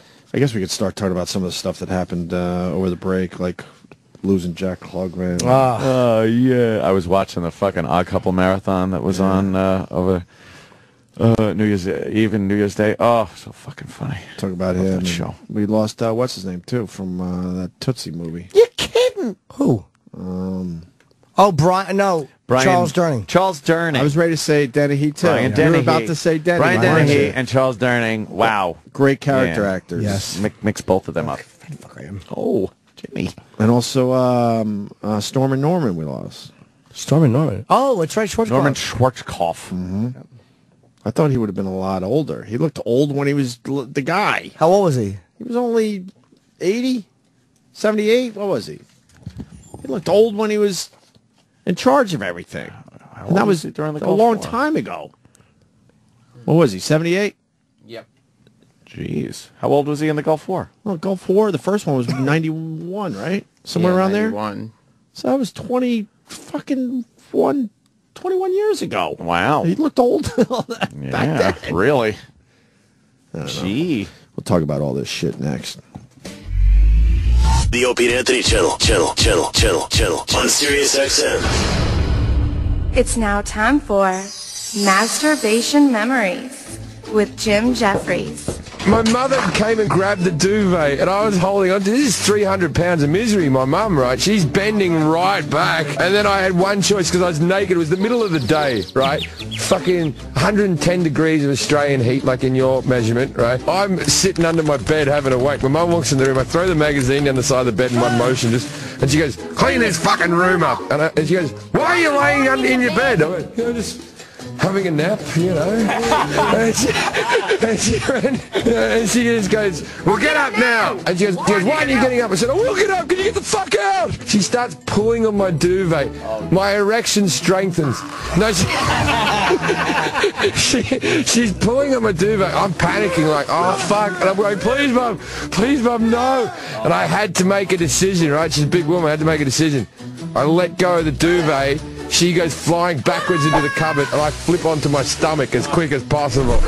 Yeah, so I've still got this sweaty fucking bald ass sticking up, and a 300-pound mum crying and falling on the ground. Things couldn't have gone worse. Anyway, enough about me, back to the retards. And that was your Masturbation Memory for the Opie and Anthony Show. Sirius XM. This is the Opie and Anthony Show.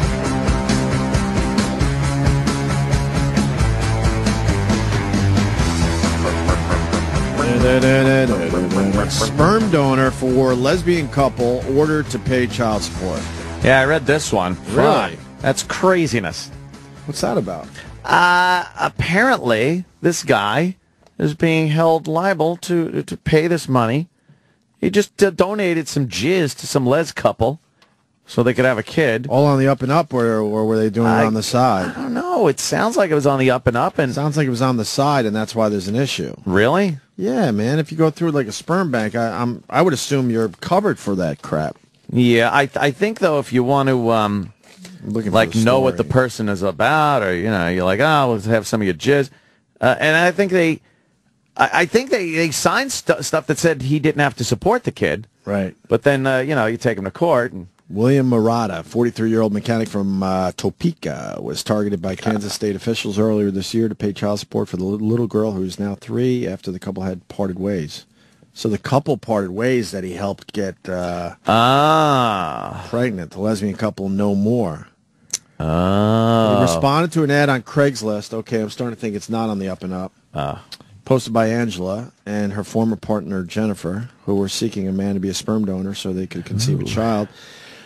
The three came to an arrangement to have Murata's sperm artificially inseminated into Jennifer. Okay, Jennifer, under the terms of the agreement, Murata relinquished his parental rights, including all financial responsibility. So if he signed something, what's the big deal? Well, you could sign anything you want, and then they drag you into court, and you're fucked. Well, the technicality, that's not the lesbians are not doing that. No? That's the fucking... you know the story? Yes, that's not the two lesbians are sticking by him, and they'll help him fight it. Oh, really? I think it's the... No, the lesbian couple's broken up, though. But as individuals, they're forever grateful to this guy. It's the state agency who is saying that he should be, and the technicality these scumbags are getting this guy on is because the doctor, there was something with the sperm donor doctor. It wasn't like... I collected it in my mouth. Yeah. That's the problem. I usually just I grab him by the ankles and I spit it right into the womb.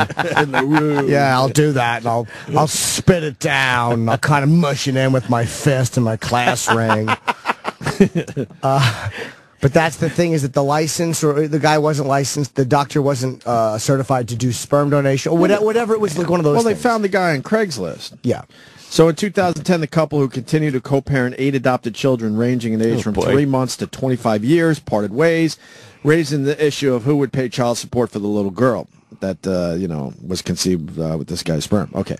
Then earlier this year, Bauer, who has been supporting Shriner, and the children, became unable to provide health benefits for the 3-year-old due to a significant illness that prevented her from working, and the couple applied for state services, which prompted the Kansas Department for Children and Families to request the name of the child's father. Oh, man. Jimmy's pretty much on this one. Terrible, right?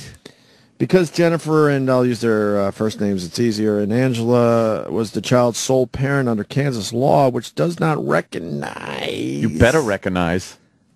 Oh, wait, because Jennifer was the child's sole parent under Kansas law, which does not recognize same-sex marriage. The state was unable to collect child support from the other broad, so the Kansas filed a child support claim against Murata, the father. Kansas sucks. Man. Jesus.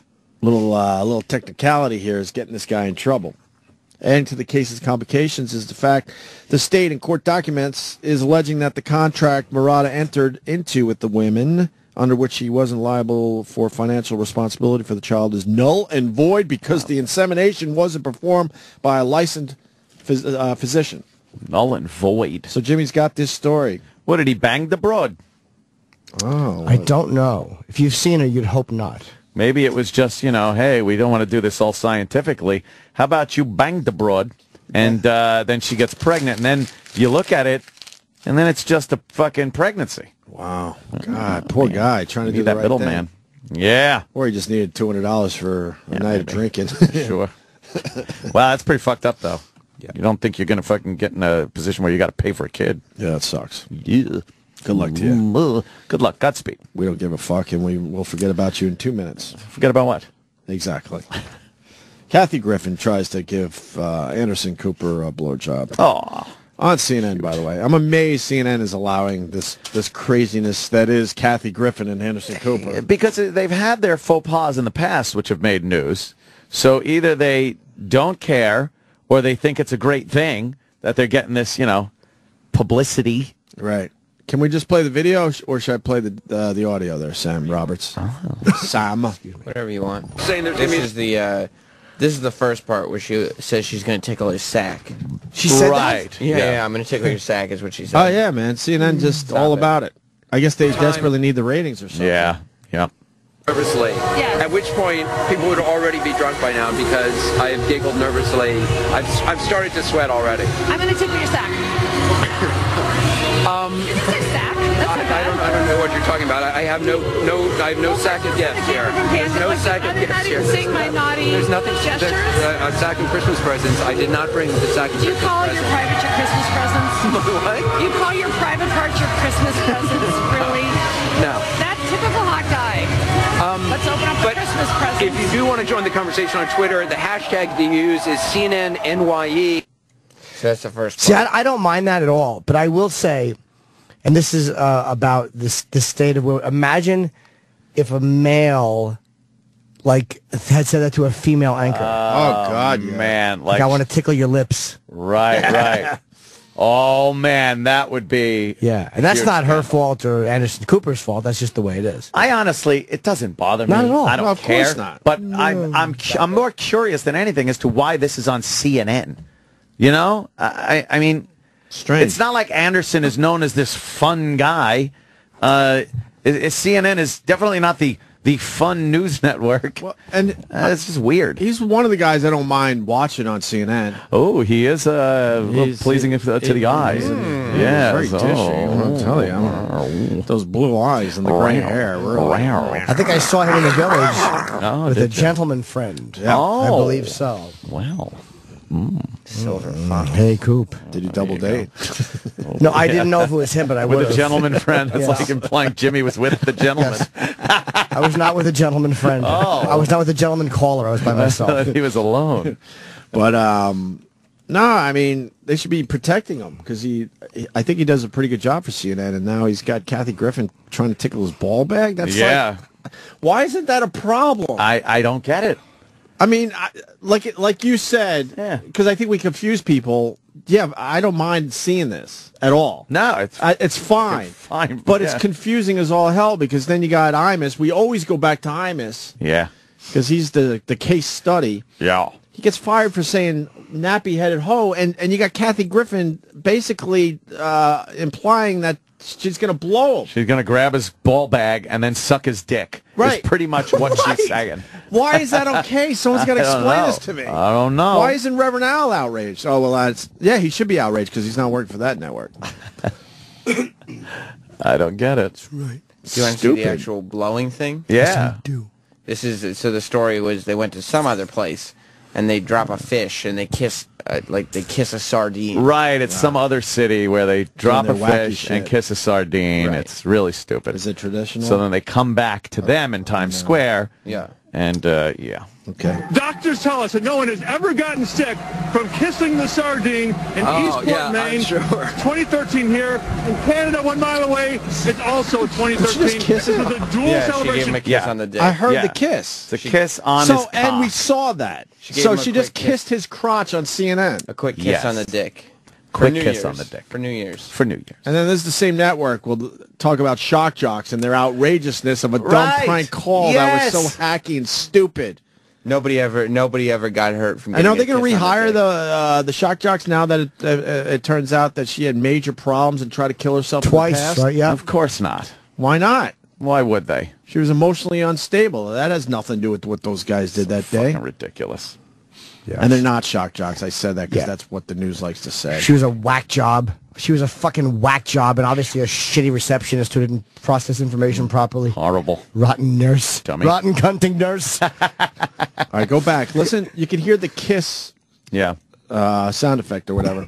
Not a sound. Kissing the sardine in Eastport, Maine. I'm sure. 2013 here. In Canada, 1 mile away, it's also 2013. This was a dual celebration. She paused again. Kissed his dick. Every year, though, they get some kind of press from doing something. They do. Yeah, that's why they do it. This is better than Ryan I bet you Ryan Seacrest wishes he could do that to Cooper. No, that's true. Yeah. Cooper. Seacrest. Why'd you have to mention him again?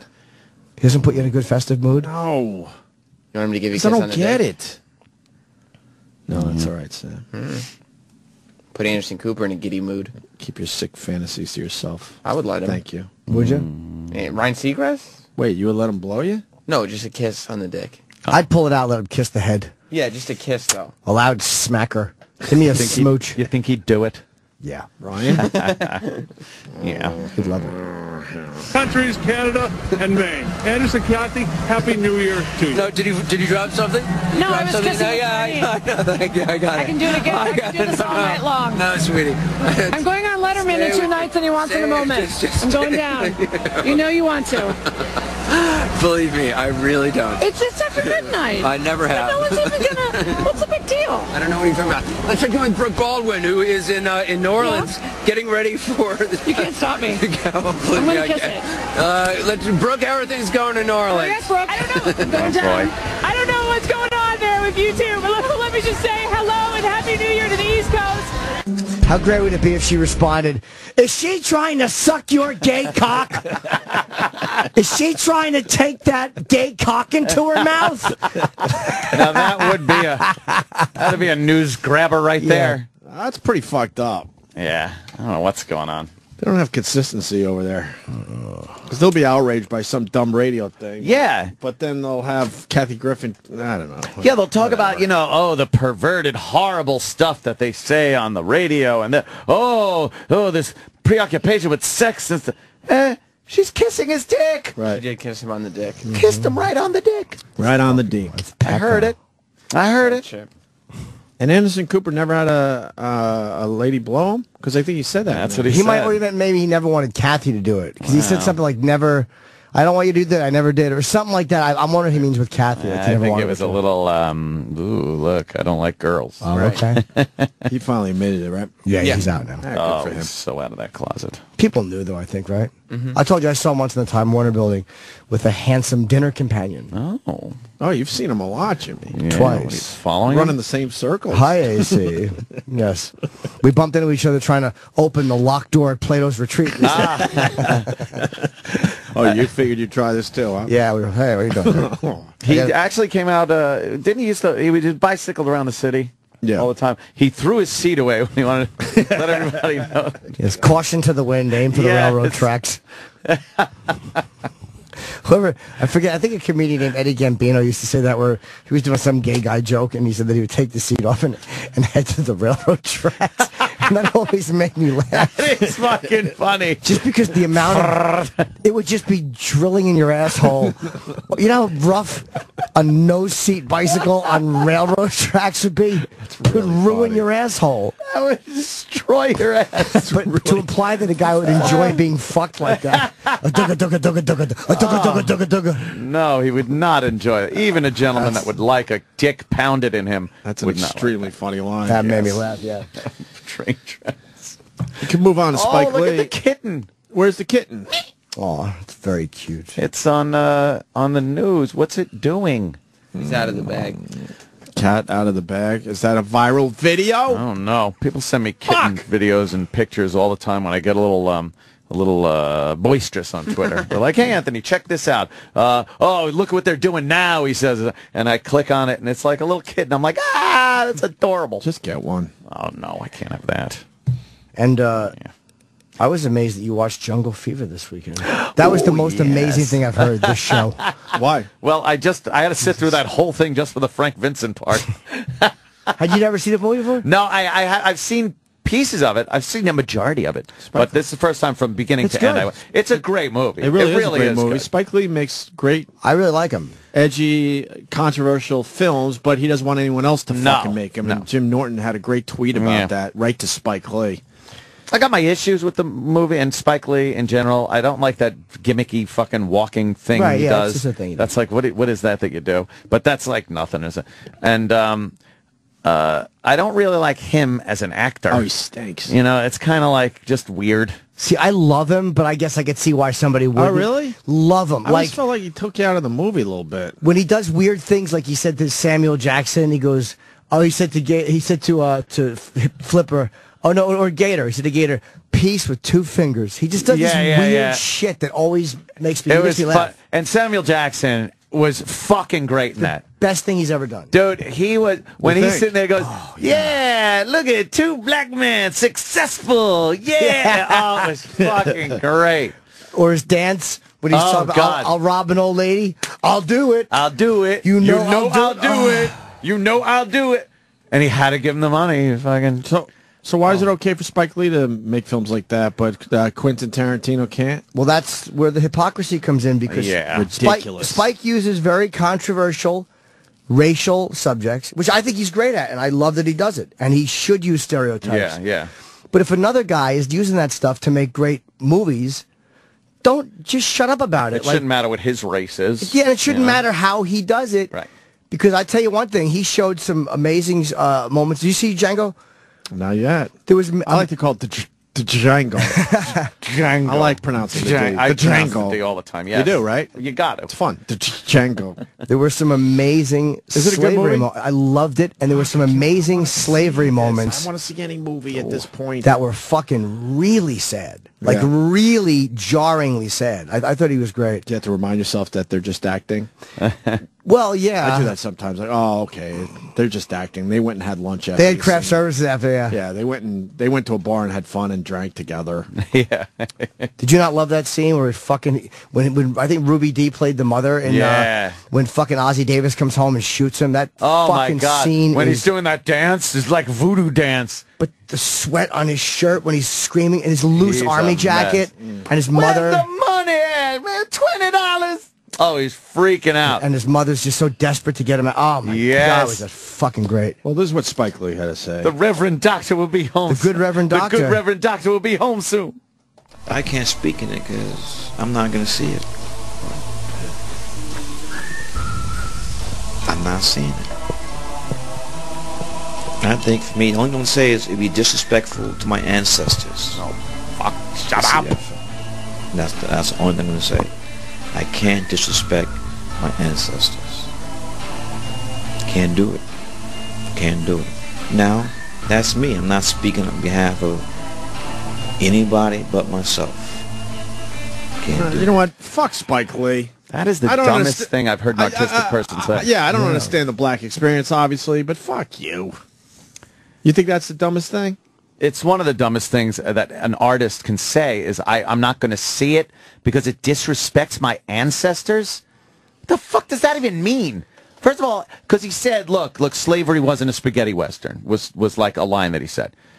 So I guess he's, upset about the use of slavery, and I guess the graphic use of the subject of slavery in a movie that isn't a documentary on slavery. What? But Tarantino was respectful. And he didn't make light of it. But he didn't even have to be. Right. To be honest, he didn't have to be respectful. He had to be entertaining. And what he didn't do, what Tarantino didn't do, like he did this, the last subject was Hitler and the Holocaust. And now it's slavery. He took two really... You got to take the bad with the good.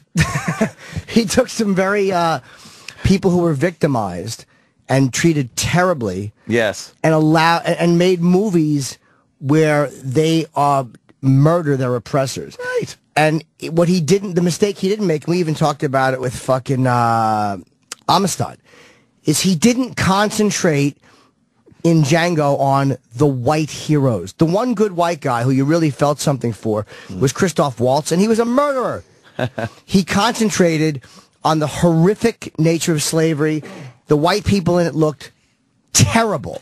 Fucking, but not just bad because they said nigger. I mean bad because they were so immersed in that thinking. It was really bizarre how well he showed that. And there wasn't the great class of white heroes like there was in The Help and like there was in Amistad. The hero was black. He and they show these interesting relationships between blacks in the house and blacks in like horrific slavery moments. Spike Lee's a dope to prejudge this because Roots was on recently and I was watching that and it was really well done. But some of the slavery shots in this were fucking horrific, and they just show you like, God damn, that was terrible. It's like, I can't believe that's my country. It's a really weird effect certain moments had, which I don't care if it's this fucking spaghetti western or not. He really, without being preachy, I didn't feel like any emotion was trying to be pulled out of me.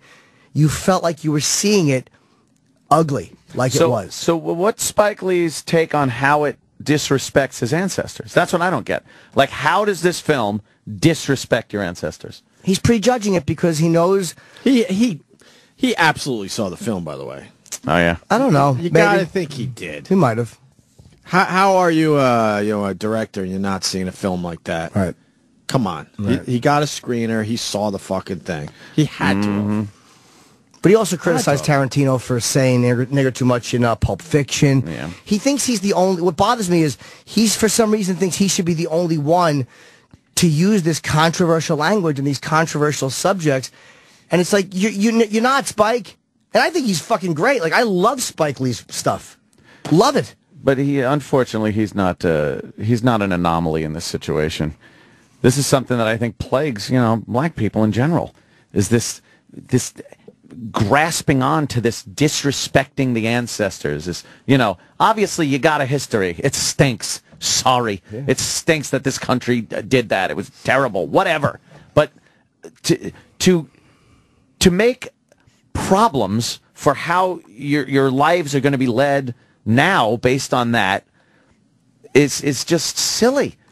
There's a scene... Cut off your nose to spite your face. There's a scene in Django where, and I never knew this went on, where DiCaprio, it's in the house, and it's two black guys, I guess they're field hands or whatever, are fighting.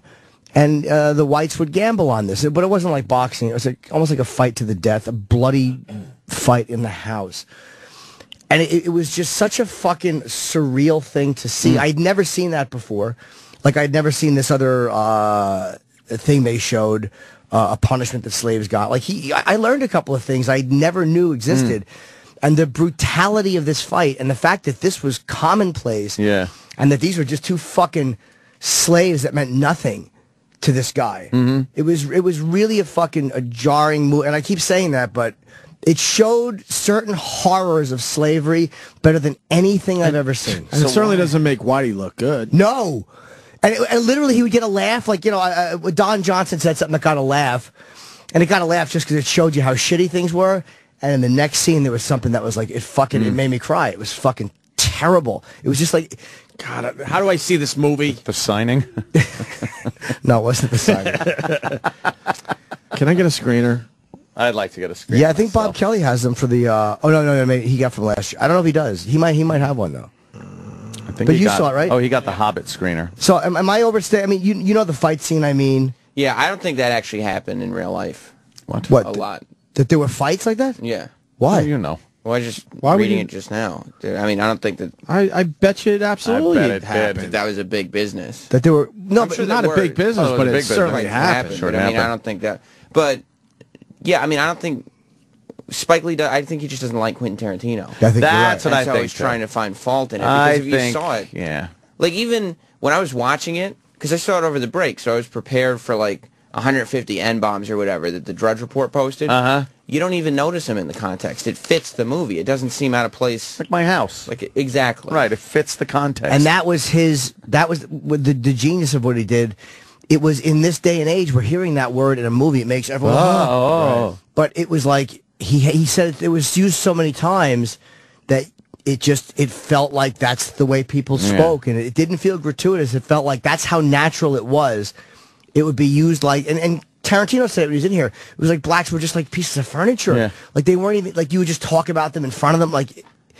I don't think Spike Lee thinks anybody but a black person should be able to write that type of dialogue. Yeah. I think he honestly thinks, if a black person had made that movie, you'd never hear Spike Lee say that. Do you think Spike Lee would have said, I'm not seeing this because agree with you. My ancestors would disrespect? Of course. And his argument would probably be, well, it would be presented differently if it was a black man. No, I'm talking the exact same film, black director, he wouldn't say a word. Let's go to MC in Detroit. He wants to talk about the Django. The Django. Which E-Rock, by the way, actually said in all seriousness. Yeah, he did. When? Right after Last the week. interview with Tarantino. Oh, really? The Django. The Django. MC, what's up? It's dope. Morning, guys. Yeah, I saw the movie yesterday with my wife, and it's surprising how I don't understand what Spike Lee means when he says that it's disrespectful to his ancestors. First of all, my question is, has he ever seen the movie Roots? Does he think that's disrespectful? Because that's all about slavery. And secondly, not giving anything away. Jimmy, are you the only one who's seen the movie? Sam saw it, Opie and haven't yet. Okay. Remember the scene with Don Johnson and Big Daddy? And I'm not giving anything away, but Sure. the scene with the hood. Yeah. Yes. It just makes white people look like bumbling assholes. That scene did. That was funny. Yeah, it was a very funny scene. There's a lot of that in the movie, and so for Spike Lee, and Opie, I don't know if you're right, maybe Spike Lee did see it, but all the same, it's not disrespectful to black people. It's historically accurate. This happened. It's unfortunate. It's shitty, but it's an entertaining movie at the end of the day. Yeah, he's a filmmaker. I'm telling you, he saw the movie. He doesn't want to publicly tell anyone he saw the movie. Django basically does this pretty much the same thing for slavery that Inglourious Basterds did for the Holocaust. Right. Yeah. And Inglourious Basterds was not offensive to Jewish people. Oh, I and don't it wasn't remember hearing anybody say that. And it wasn't historically accurate either. It was a No, I don't think Hitler died in a exactly movie theater Right. fire. like neither of those two. It applies the exact same way. And there wasn't a German dentist and a fucking a slave trying to fucking kill guys and then rescue a black woman named Broomhilda. That was this bizarre world of Tarantino. Right. Can we do an Opie and Anthony field trip? We haven't done one in a while. Ooh, a field trip. I want to see Django in the Bronx. Oh, in the Bronx. Yes. Would you? Yeah, I don't give a shit. Would you go into an all-black theater and see Django? Sure. Oh, hell yeah. I would probably you'd clap at the wrong parts. oh boy, yeah, that could be a problem. Yay! Yeah. Oh boy.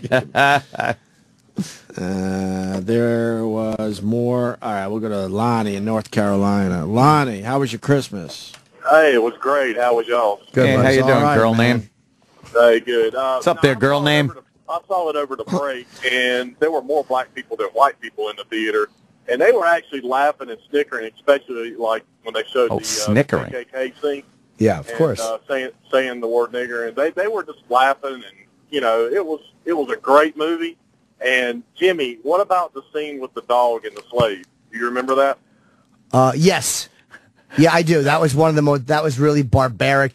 And Sam might be right. Like maybe that wasn't as common. It didn't happen all the time. But I guarantee you, there were people that engaged in that trade. I'm sure it was based on some accounts that were passed down from generation to generation. It better went to show just the brutality of these white people. How horrible. Yes. You know what I mean? It was the overarching theme. Yeah, it was of how disposable slaves were as people when they weren't seen as valuable anymore financially. Yeah, that was a brutal fucking scene.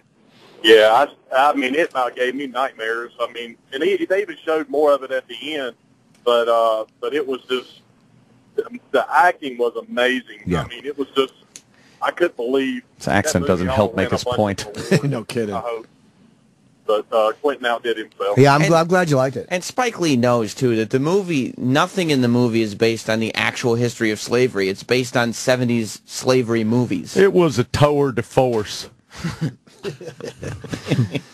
know what I mean? It's based on old black movies from the 70s. Right, the old blaxploitation films. That's what it's based on, because that's... Nigga Charlie. Yeah. Yeah. All right. Lonnie, you good? Thank you, Lonnie. Yeah, I was wanting to also say that... Put your sister Beth on the phone, or your brother Beth. Fuck! Of course. Girl name. Fuck, I fucking... Oh, why did I say that? Every time brother. I call y'all say that. Ah, damn it. What are you gonna do? What's up, Lon? What else did you want to say? Did you want to say that Bert hit you when you were married? He threw the comedy that he put in the movie was great too, and it kind of broke the movie up really good. And, Well, Tarantino knows how to make a fucking good movie. We all know that. He hasn't had many bombs, if any. Yeah. What was his worst movie? He says it was the one that we got him for the first time. Oh, with Grindhouse. right. Oh, he has said that recently. Oh, yeah. I liked Grindhouse. A lot of people didn't like Jackie Brown. I've never seen Jackie Brown. I like Jackie Brown. I want to see that. Fucking violent. Grindhouse was very different, a little of that pulp. What was it called at the time? The Pulp Fiction? No, what was it? Grindhouse? Yeah, Grindhouse. No, Grindhouse. it was based on the stories. Stories? Serial? No, it's a genre Serial. of Serial in there? Start it. stories. Someone will get it. I'm looking. Whatever. War. Oh, one more thing about Christmas. I went to I go to the church once a year, usually around Christmas. Oh. And maybe like one or two other times here and there. And I went to this mass down in Philly, and we had to sing Happy Birthday to Jesus, and Santa Claus came down the aisle. It was like a 3-ring circus. That's weird. That doesn't Weird, make right? any sense. Because Santa Claus has nothing to do with religion. Yeah.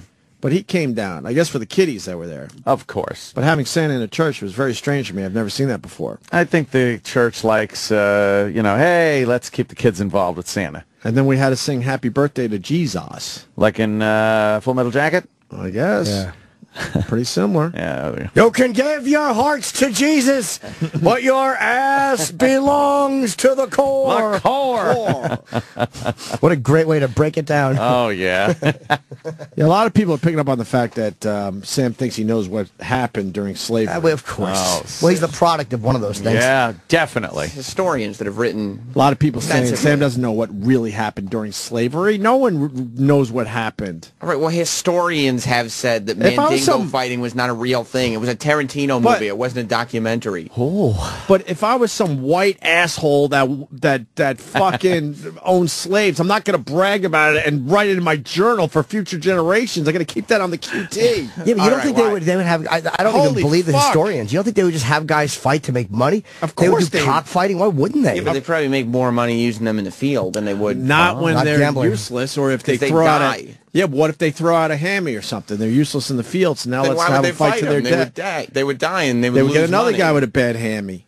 Yeah, it's gambling. Why does Anthony put $55,000 on the table? Right, you would get 2 old slaves that blew out their hammies, and you'd have them fight to the death. Right. Maybe there was injured slave fighting. But my point is this. If you're a slave owner, for the most part, you're not going to be bragging about that shit and making sure your future generations knew exactly what you did. The history's not written based on... Unlike the Germans. ...bragging of slave owners, I don't think. But that's why the historians are... And there probably absolutely would be off on exactly what happened during that time. If there was a world of Mandingo fighting and there was somebody who were better than others, the ones who were better would probably brag about it.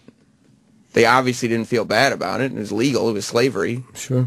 Yeah, but it's not like they felt guilty. But the shit wasn't written down. That's the type of stuff you just don't really write down. Yeah, I don't believe Sam's revisionist history. Yeah, history in general is way off. What about the Irish fights that they used to have? Yeah, what about those, Sam? The Irishmen would be like, oi, oi, start punching each other for money in the bars. And then they would throw potatoes at each other's heads. Each other with potatoes. They both have fistfuls of red hair. Yeah.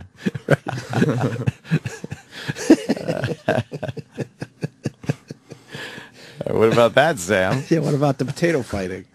Well, I guess that proves that there was Mandingo fighting. Would you like to get clonked on the head with a potato? A potato? That'd hurt. Would it knock you out? I think you can knock someone out with a potato. You don't have to do that now. Iraq. Will you take a potato to your head, Iraq? Sure. My brother's got a potato gun. Oh, No. Actually, a cannon. that'd hurt. Is that legal? No. Potato gun, depending on what runs it. Potato cannon's not legal? What's it shoot with? Hairspray and a little... Oh, yeah, so it's One of flammable? those? Yeah, it's some kind of infernal machine. It's probably against something, but legal? Nothing big. Legal? Yeah, as legal as, firecracker. Iraq, how was your Christmas? Great. Did you get a lot of stuff? Oh. Best present, a Iraq. lot of stuff, no. Best present, Iraq. Comment, what was it? Best present. Got a new computer. Ooh. Got a new laptop. Yeah, so new bikini girls on the Retina display. Wait, let's go around the room. Best present. Sam? My mom got me a green screen that I didn't realize would take I saw the a fucking third of my apartment. It's way too big. But can't you just fold it in half? Why do you need the whole green screen? It's on that fucking bar. Yeah, because it's on the bar. Like the bar has to be a certain size. Giant. It's and if you crunch it up, it's wrinkled and doesn't work. It's got to be flat. Right now I know. I don't know this Yeah, shit. it's tough. I don't have any room to do anything in front of it. It's the only place in my apartment that it fits. I have about a foot between me and the camera. So where are you going to use Because of Sam. these big lights. Yeah. So like I have to put the lights against the one wall and then the green screen against the other wall. It's hitting the support beam on the ceiling. Oh, still not enough room. There's no room for it. Yeah, that's tough. I need a studio. This Greenwood is- envy, right, Sammy? No. That's a good one, Shippa. Good one. Jimmy, what do you get for Christmas? Anything? No. Some presents from family. Like no, I saw my new nephew who's fucking adorable. Aw, he's really cute. That's very awesome. Kissable. That's adorable. Yeah, my sister and my mom and dad. But, just exchange some presents, a couple shirts, things like that. Stuff you'll wear? Or will the listeners be wearing? Oh, I'll wear them. Yeah. yeah. It's got to take them out of my car. I tell you, got to take them out of my They've car. been in my car for a few days. But Christmas Eve, it's funny. I got a text from man because I just tweeted that I was watching Roots on Christmas Eve, and it's like, come over. Like, come over. Got no family to go to, but I was like, I don't think I did anything Christmas Eve. I invited you down to Philly. Yes, you did. But I knew I had to see my It family. was a weird empty invite, but officially it was an invite. Yeah, I couldn't do it. Empty. I can't we all crash family do it, though. things. We all do the weird empty invite. No, they would have loved to see you down there. I saw my family Christmas Day. I got a helicopter ride. Well, that's nice. Where I get to take the stick. I get to fly it myself. For a little bit. Damn. How hig'd you go? My mother-in-law gave it to me. That's an awesome. Well, and of course my father-in-law as well. Have you gone on it yet? No, I set it up somewhere in Jersey. I get to fucking fly a helicopter. That's pretty cool, right there. Little 2-seater jobber. Jesus. Little half-hour lesson, and then I'm up there fucking flying the Helicopter. There you go. That would scare me. I'm going to be scared. I've been in a helicopter a couple times. I love it. Is it scary? Yeah. To me it is. Why? Because you're just going straight up, right? It's just because you're straight up. I'll tell you why. Because it has Goes this forward. It has this weird motion where it kind of. How do you explain Thwack, that? thwack, thwack, thwack. You're going forward, but then it kind of goes back a little bit. Feels like you're skipping a little bit. A little bit. You're used to being in a plane is the best way to explain it, and when you're not, when you're that high up, but it's a different feel. It creeps you out a little bit. I guess you get used to it after a while. They hover. Dude, I took a helicopter ride over the Grand Canyon. It's one of the greatest days of my life. I would never do that. It's fucking amazing. Above the tree line. Holy fuck, that's a huge hole. Oh, right, yeah. Right over the edge. That was amazing. I highly recommend anyone does that. I'd be very scared. It doesn't look real. It looks like it's a model below you. It's really hard to explain. I was just thinking of that scene in fucking Injustice for All when Jack Ward and Pacino are in the helicopter, and he goes, I take it out, and he goes, I figure out the halfway point, and I go just a little farther. And then Pacino's like, we might not make it back. You remember that when they go back and they stall out? The halfway point and go a little further. Yeah, Jack Ward. Nice. That scares me, man. My brother one year got a hang gliding lesson. I don't know if I could. Not a hang glider, the gliding planes. Ultralight? The planes without the engine. Gliders. Glider? Oh, glider. Glider, Okay. not hang Yeah. glider. That's where they tow you up with the plane and then let you loose. Maybe someone could explain how that works. How the fuck do you get back to the airport? You glide. Yeah, but how? It glides on thermals. And then what? And then you fly around in circles, and then you go back to the airport and you land. Yeah. There's too much that could go wrong. Wind. Yeah. Gliding too far, and now you got to turn around. Like, how do you turn around and there's wind? How do you get back to the airport? I'm being serious. Well, you don't really need wind. What if you decide I want to go over there, and then you turn around and realize there's a headwind? Now you're fucked. How do you get back to the airport without an engine? Well, the headwind actually keeps you up because you're but using how do you that go as forward forward without an engine? Well, at then that you point? dive down. You get speed through losing altitude. You trade altitude for speed with a glider. So then it's like a roller coaster in the sky? Yeah, all that energy that the plane uses to take you up is now stored. So why do we ever need an stored engine? energy? Because sometimes you got to go back up to where you were. That's what I'm saying. So if you're never going to go really well unless you hit a thermal. Thermals, the heat rises so fast that you could actually climb. That's what I'm saying. You're going in circles and climbing and climbing and climbing. Too much could go wrong. Well, you got to know what you're doing, I guess. Yeah, but how do you all of a sudden go from not knowing what you're doing to knowing what you're doing? I guess like anything else. I know that. It's always confused me. Yeah. Going from that point where I don't know what the fuck I'm doing. Oh, now I know what I'm doing. Sounds kind of All like, of a sudden, you're like, yeah, I know what I'm doing. What the fuck? When'd that happen? it's kind of like a Seinfeld thing. I understand, but seriously, Yeah. slow down a little bit and just think about that for a second. Yeah. Let's say you want to be a glider. I'm going to glide planes. All right. So now I obviously go up there with someone that went from the I don't know what I'm doing to now I know what I'm doing. He knows. But then you have to make that leap where you're like, all right, I think I know what I'm doing. So I'm going alone now. After you listen to the guy that knew what he's doing. Right. Yeah. That's fucked up. Yeah. It really is. Think about that. It's like anything else. I know. You know, you got to learn from somebody. But I think there's a lot of people that lost their lives because they thought they knew what they were doing, but they were still in the stage where they didn't know what they were doing. Didn't quite. Right. Yeah. All right. Gliders look pretty cool, though. Why don't you do one of those? I don't know. My flying, I like limiting to having a trained pilot. But you're me in the back with a nice beverage. But you got a curiosity with flying. Oh, and I stuff. love flight. So why don't you fucking? Oh, gliders. Does your brother still fly? No, not in a while. He loved it though. Did he go up there by himself? Yeah. Holy Yeah, fuck! he used to. Why doesn't he do it anymore? He was solo. I don't know. I guess money. So he would be a good one to talk to, going from not knowing what I'm doing, and then one day he had to go on that plane by himself. And be like, uh-oh, I better know what I'm doing. And that's got to be a crazy feeling. Yeah. Because you're like, holy fuck, the guy that usually sits here in case I fuck up is not here anymore. Yeah, you pretty much got to be the guy that knows what he's doing while the guy is still sitting next to you. Right. Like, and you do everything.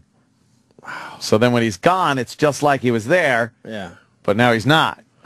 I remember when I was trying to ride a bike and, the training wheels. I went from knowing what I'm doing, not knowing what I'm doing, to knowing what I'm doing, and I still fucked up. Exactly. And fell into a shrub. Yeah, we all took our tumbles on the bikes, didn't we? This gliding thing, though. Jimmy, would you glide? Pretty cool. I don't know. I'd like to think I would because it looks fun. I don't know. I'm so crazy with heights, man. I You just got to don't know know what you're doing as far as... I do, though. I you take don't have- gliding lessons. Oh, really? I was on my couch, and I put the cushions on the floor, and I put my arms out like a big bird. I went vroom, vroom.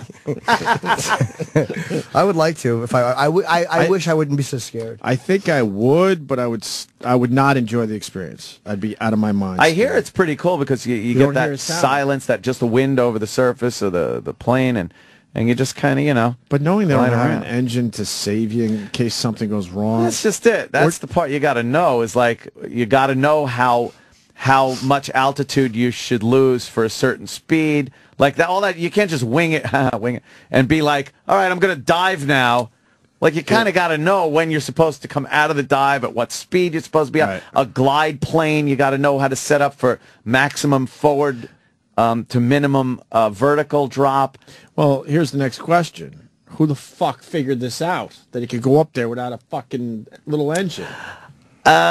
Probably the Wright brothers. Well, I understand that. Before that powered flight I thing. understand that, but they barely got off the ground. I'm talking about this, where now they're flying. People have figured that flying shit out for real, and now they decided, well, we could do this without an engine. Yeah. What year was that? I don't know. They used them in World War II. They loaded a whole bunch of fucking troops in a glider and then pulled it with another plane that had an engine that was loaded with troops, and they'd fly over the drop zone and then snap that off, go to other places, and then drop everyone out, and then they'd crash the fucking glider. No. No shit. Crazy. How many people did they get in that glider back then? A fucking lot. How many? Well over 30, sometimes 60. Holy fuck it. I just learned something today. It was crazy. And then they would just all jump out of the fucking glider, and the glider pilot would either, try to find somewhere to land it, but then they would just fucking crash it a lot of times. Yeah, they had It's just a way to get troops around. Yeah. Why do they use gliders? I guess they figured they could get twice the amount of people somewhere on one engine. Glider. Gotcha. Yeah, so the gliders were really cheaply built plywood things. So they would load these poor fucking airborne guys up. Just fucking You know what? Hug a vet today. Hug a vet. Craziness. I'm going to Kings Park. Going old school. Yeah. I'm going to go to the fucking... Get one of those old VFW. World War II vets, yeah. No, I used to hang with those guys with my dad. In a glider.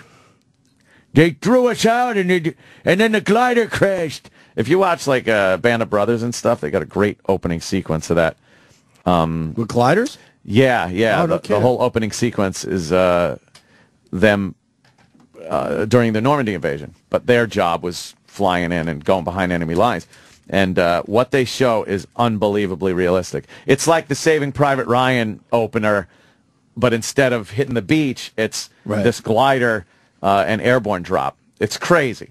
Man. Fucking crazy. Do they have it open? Yeah. Is this the? Is this or is this just the opening credits? Oh, you got the opening credits, you silly goose. Maybe glider. You put glider up there? Yeah. You're a good man. Oh, see, glider. Right. There you go. Oh my God! What is? See the problem? All right, we'll find it. I'm sure. Yeah, we'll figure it out. It is a hell of a scene. And I had no idea they did that. Yeah, craziness. That's nuts. People do crazy things during war. Band of Brothers. Oh, that's it. Yeah, it's fucking sick. It's all loud. It's very loud. Shit starts blowing up. These poor bastards. Stick, sir. Could you imagine flying in that? Never mind people shooting at you. That's a glider? No, those are the powered planes that are pulling gliders. Yeah, I want to see the glider in the opening. Yeah. Now they're getting massive flack. Oh my God. Could you even imagine? No. Hug a vet. I'm serious.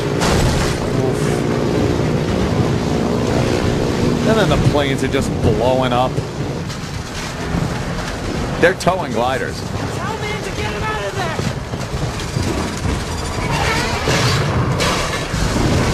Hey, barbecued everybody. Well, that would suck. Sam, did this really happen, you think? Yeah, Sam? Historian Sam, is this comment? a big mystery? Do you think this actually happened, or what? I think it did. Oh, yeah? Did it happen? As far as I know. How do you know? Yeah, you weren't there. Fuck You up. weren't there like you were in the slavery days when you said there wasn't fights. They all were nice to each other. Exactly. Said, I hope you have a pleasant day, sir. I bet you there were Mandingo fights in college when your mom was going. Wow. Oh, damn. My mom didn't go to college. How do you know? I bet she's been to college. Has anybody found anything that would say that was wrong, or what? That there was Mandingo fighting was a sport? Or? I would assume. Okay, I just read like right before I said it, 4 different people that were like, no, there might have been a fight here or there. It but wasn't an a real organized thing, but it was. Saying Oh, it's no, I like don't think it was an UFC. organized thing. Just saying fucking, you know. And economically, It wasn't like it was a pay-per-view or anything. Sure, like that. It does make sense if you can gamble a lot of money, but we see people doing things today that don't make economic sense. Somebody gambling 55 grand. They were gamblers back then. It doesn't make economic sense to do that. But yeah, but even Went home with $25, sir. If you won the fight, you still wouldn't be making as much money as you would if you were working on the field. How do you know? How much do they make on the field? Yeah. How much do they wager? Over time. How much do they wager? I don't know the number. But you're not looking at it logically. I am. That's what logic is. What if these gamblers don't look at it logically? What if he's got his prized guy on the plantation, right? And he doesn't even work him? He's just there to fight. Well, these guys are so rich that it's a bragging rights, and it's also gamblers are not looking at things logically. Right. It's just an irrational high. Right. Yes. But you're saying no. That yeah, didn't but according happen. to Sam, Sorry. they're all the guy from Champion Bank. Sorry. Don't fight your slaves. Champion says yes. Yes. Sam's Remember him? Yes, I do. Joseph Gorieb. And your bank says no. Champion says yes. Champion says What happened yes. at Champion Bank? Did they fold when all those other ones? They must have. Wasn't down the fighting shitter? slaves. He was not. And your bank says no. Champion says yes. Find that Can you find Joseph Gorieb? Says yes. Whatever. I don't know where he is, but I hope there's a lump involved. Oh, fuck. Champion. Champion There he is. yes. Is that There he him? is. Fucking Let's rotten. hear him.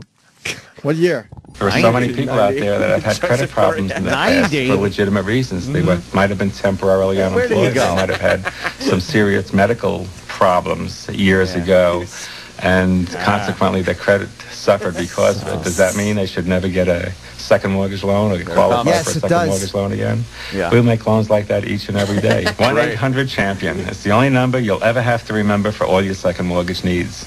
When your bank says no, Champion says yes. Champion.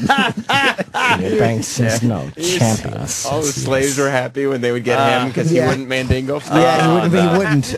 Because he's logical. He's a logical guy. What did he add When to your that? owner says no, champion says When yes. your neighbor's kid says He no. does sound like Uncle Paul. Yeah. Hey, I love Joseph Goriab.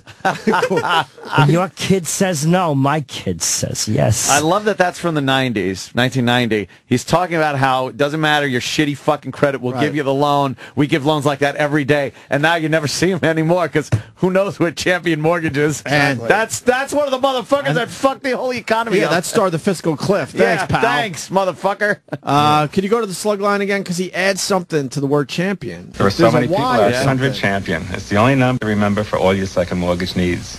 When your bank says no, Champion says Champion. yes. Champions. But there's different versions of it. There is, yeah. Could he just, when your bank says no, champion says yes. Says yes. I'd love to. I'd like to throw up a baseball and then fucking hit it into his teeth as he's saying that. Champion. What's he doing now? That's a different Joseph Goriab. Oh, you. Hey. I love that I remembered his name.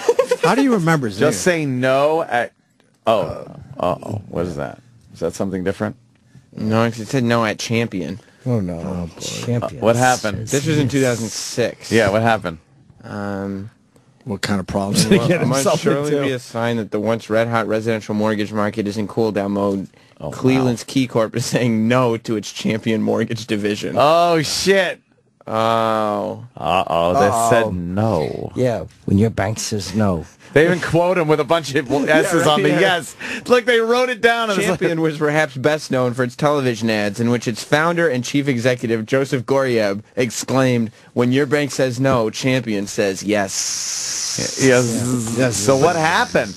Let's see. What was it about? Yes. Wow. Are they fucked up?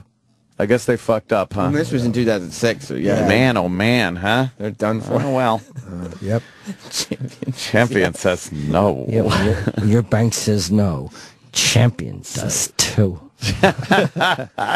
Your bank knows something we didn't. Damn. Champions. Well, we're going to break. What's he doing? Watching. Are you hearing that music, or is that just in my head? Look, it's him. Oh, my God. What's he doing? What year is this from? It's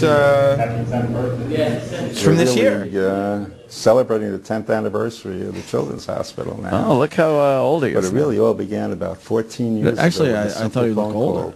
I had just beaten a bout with a very serious form of lymphoma. Jeez, dude. You said I hope a lump was involved. Jeez, Jimmy. Joseph Goriab and I are soulmates. Aw.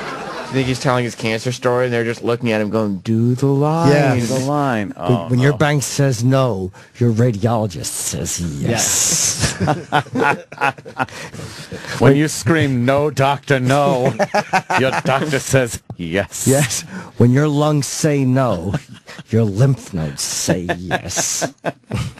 When your pancreas, we get it, Joe, says no, your colon says yes. Oh, poor Joe Goriab. Why? He looks like he made it. He beat it. Did he say it again? Did he do the Old slug age line? there. While he's talking about his cancer? No, but maybe at the end about the charity. When your charity says no, Oh, charity says yes. Joseph Goriab says yes. Yeah.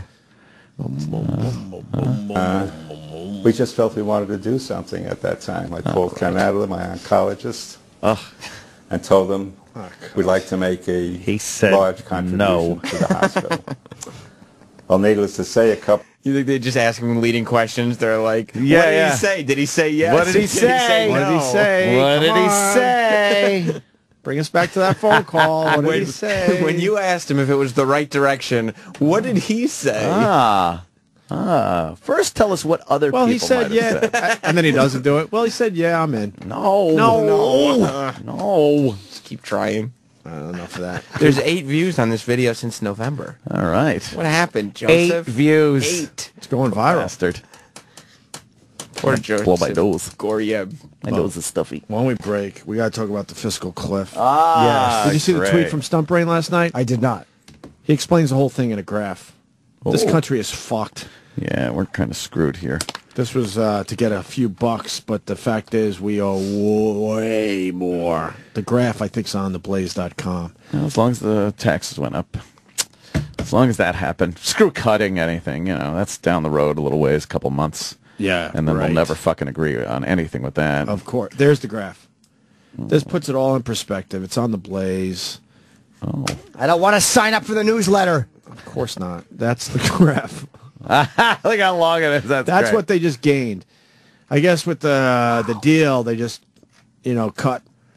They're going to get $62 billion out of it. Annual tax increase, $62 billion. And there's the 2011 budget deficit.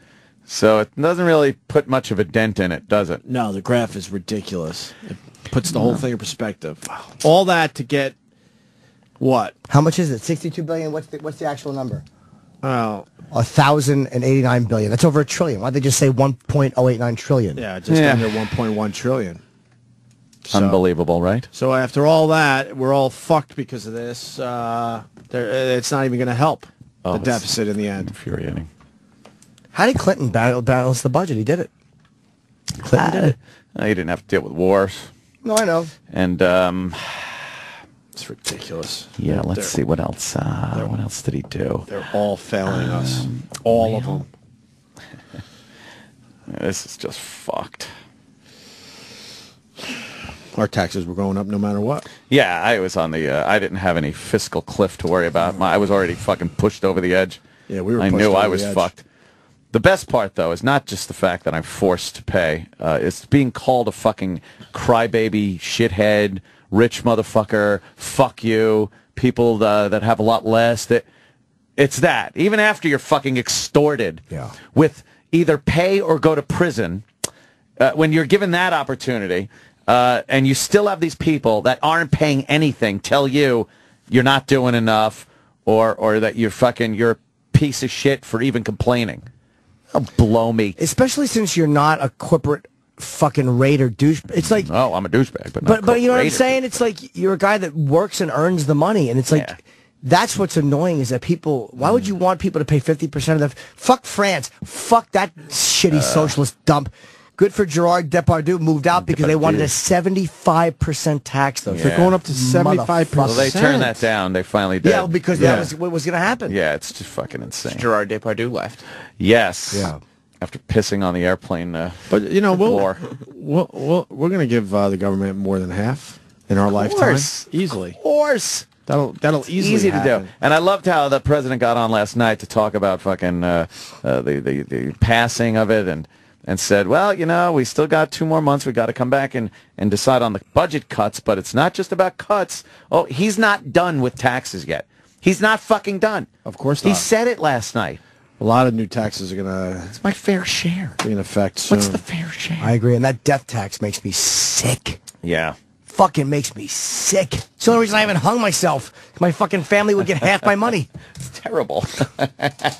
He can't use terms like fair share and all that. No, he used it last night plenty of times. They did a piece on the Five Guys, the burger joint guy, the guy that owns Five Guys, and he basically said, "Look, I'm going to fire some people, going to have a smaller staff, and hopefully we're not going to expand anymore. Yeah, and then we got what we got, and we're going to have to cut down our, the numbers a bit. These whiny ass motherfuckers will continue to run well. They say shit like, "Oh, well, do that. Go ahead. Oh, what are you going to lose? One of your landscapers?"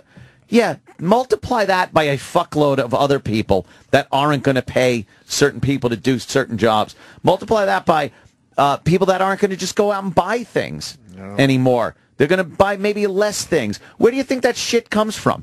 Rich people don't just acquire stuff. They spend money and buy things, cars, whatever the fuck it is. How do you think the auto industry keeps going? How do you think we buy what they call them textiles? I like a good textile. I like a good country that exports textiles. Yeah, textile. Make up your mind. Take us out, you Christmas slob. This is the Opie and Anthony show on Sirius XM. She was a prom queen who could have any guy she wanted. He was a high school outcast looking for love. Stay away from my girlfriend, punk. No matter how hard he tried, she would never notice him until... No, it's Bobo. Bobo Loco. Action.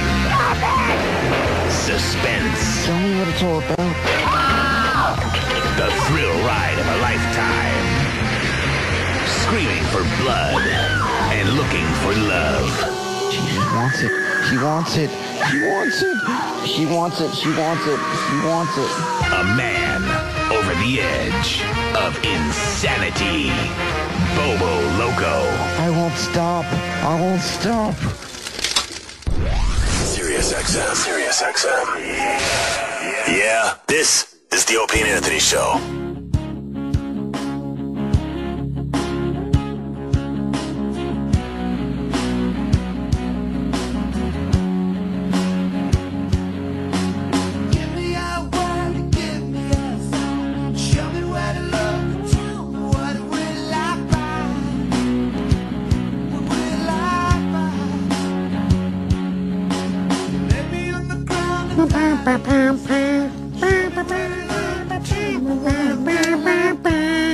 Have you guys heard the fucking the weird buzz going around this building? Oh, the today at 10 a.m. is my show.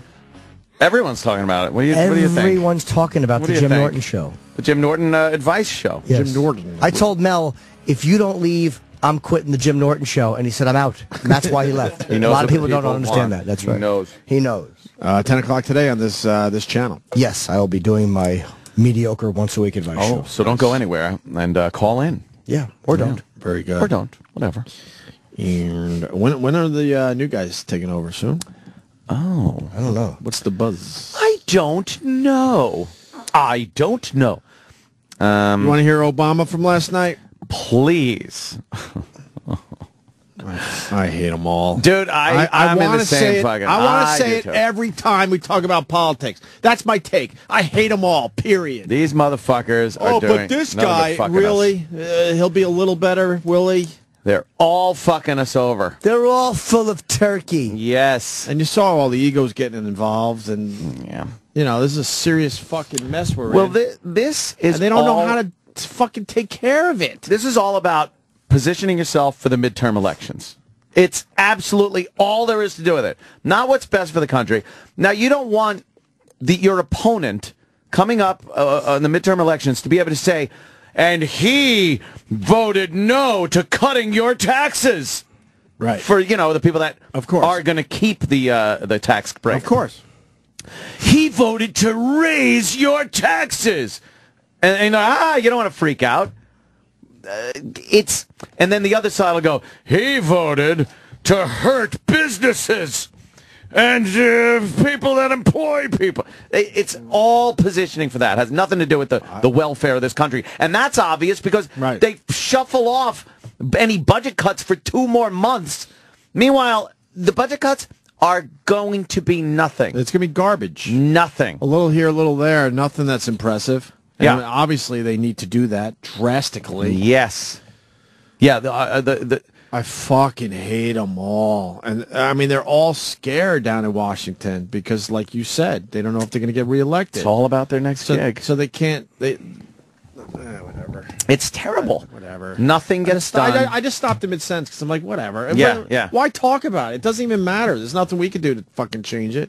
And then look how it... vent a little bit. That's it. Look how it got down to, like, fucking past 0 hour to get this done. This shit is like... It reminds me of when you're watching the end of a football game, and you're like, why didn't they play like this the whole game? They'd have fucking been up. They've been up by 60. You mean the last 5 minutes of every NBA game? Right, that too. Why didn't you play like this the whole game? Yeah. So with them, it's like, why didn't you make this a priority like you're making it now with these late sessions and staying and making sure things get done? Obama's not on vacation. He's there. Like, how about that shit?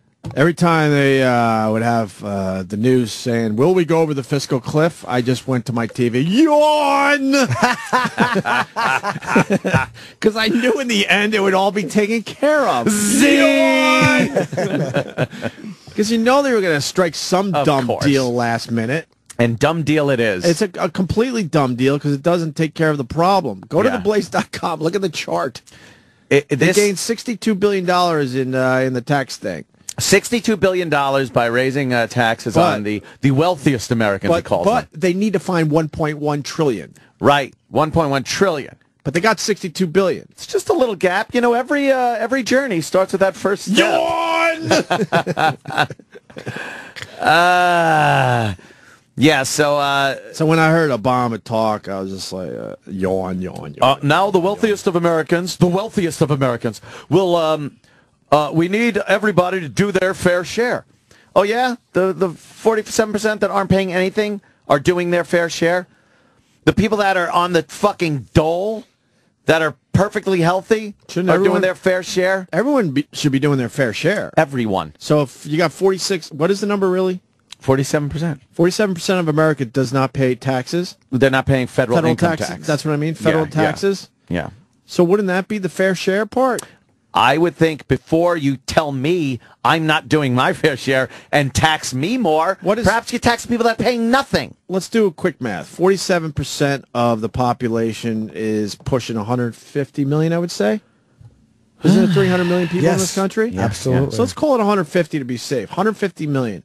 You get $100 from $100 a year from those 150 million. There you go. What's that number? It's $1 million billion. $1 billion. The government would gain $1 million billion. $1 million billion. It's not a right number. Oh, Chippa. My point is this: even if, give something. But no. How about I would love a flat tax. Yes. A flat tax takes care of so many problems. It takes care of the fact that you just toss all the deductions out the fucking window. Take them all, throw them out. Everyone pays somewhere between 15 and 20%. Let's even say. Let's say 18% flat tax. Everyone pays it. Now you could take all these fucking bullshit from the IRS and fire a shitload of those government workers. Yep. All the shit and paperwork that has to be done. Get rid of all that crap. Mm-hmm. You know what you're paying. You know. There's no fucking, this deduction, that. Everyone fucking takes. You make this much money, you pay this much fucking money. It would be simple. Why the fuck don't we have that? Our deficit is 1.1 trillion. 1.1 trillion. How does that end? With an N. For the year, by the way. Oh, wow. That's just 2011 budget deficit. It's way higher now?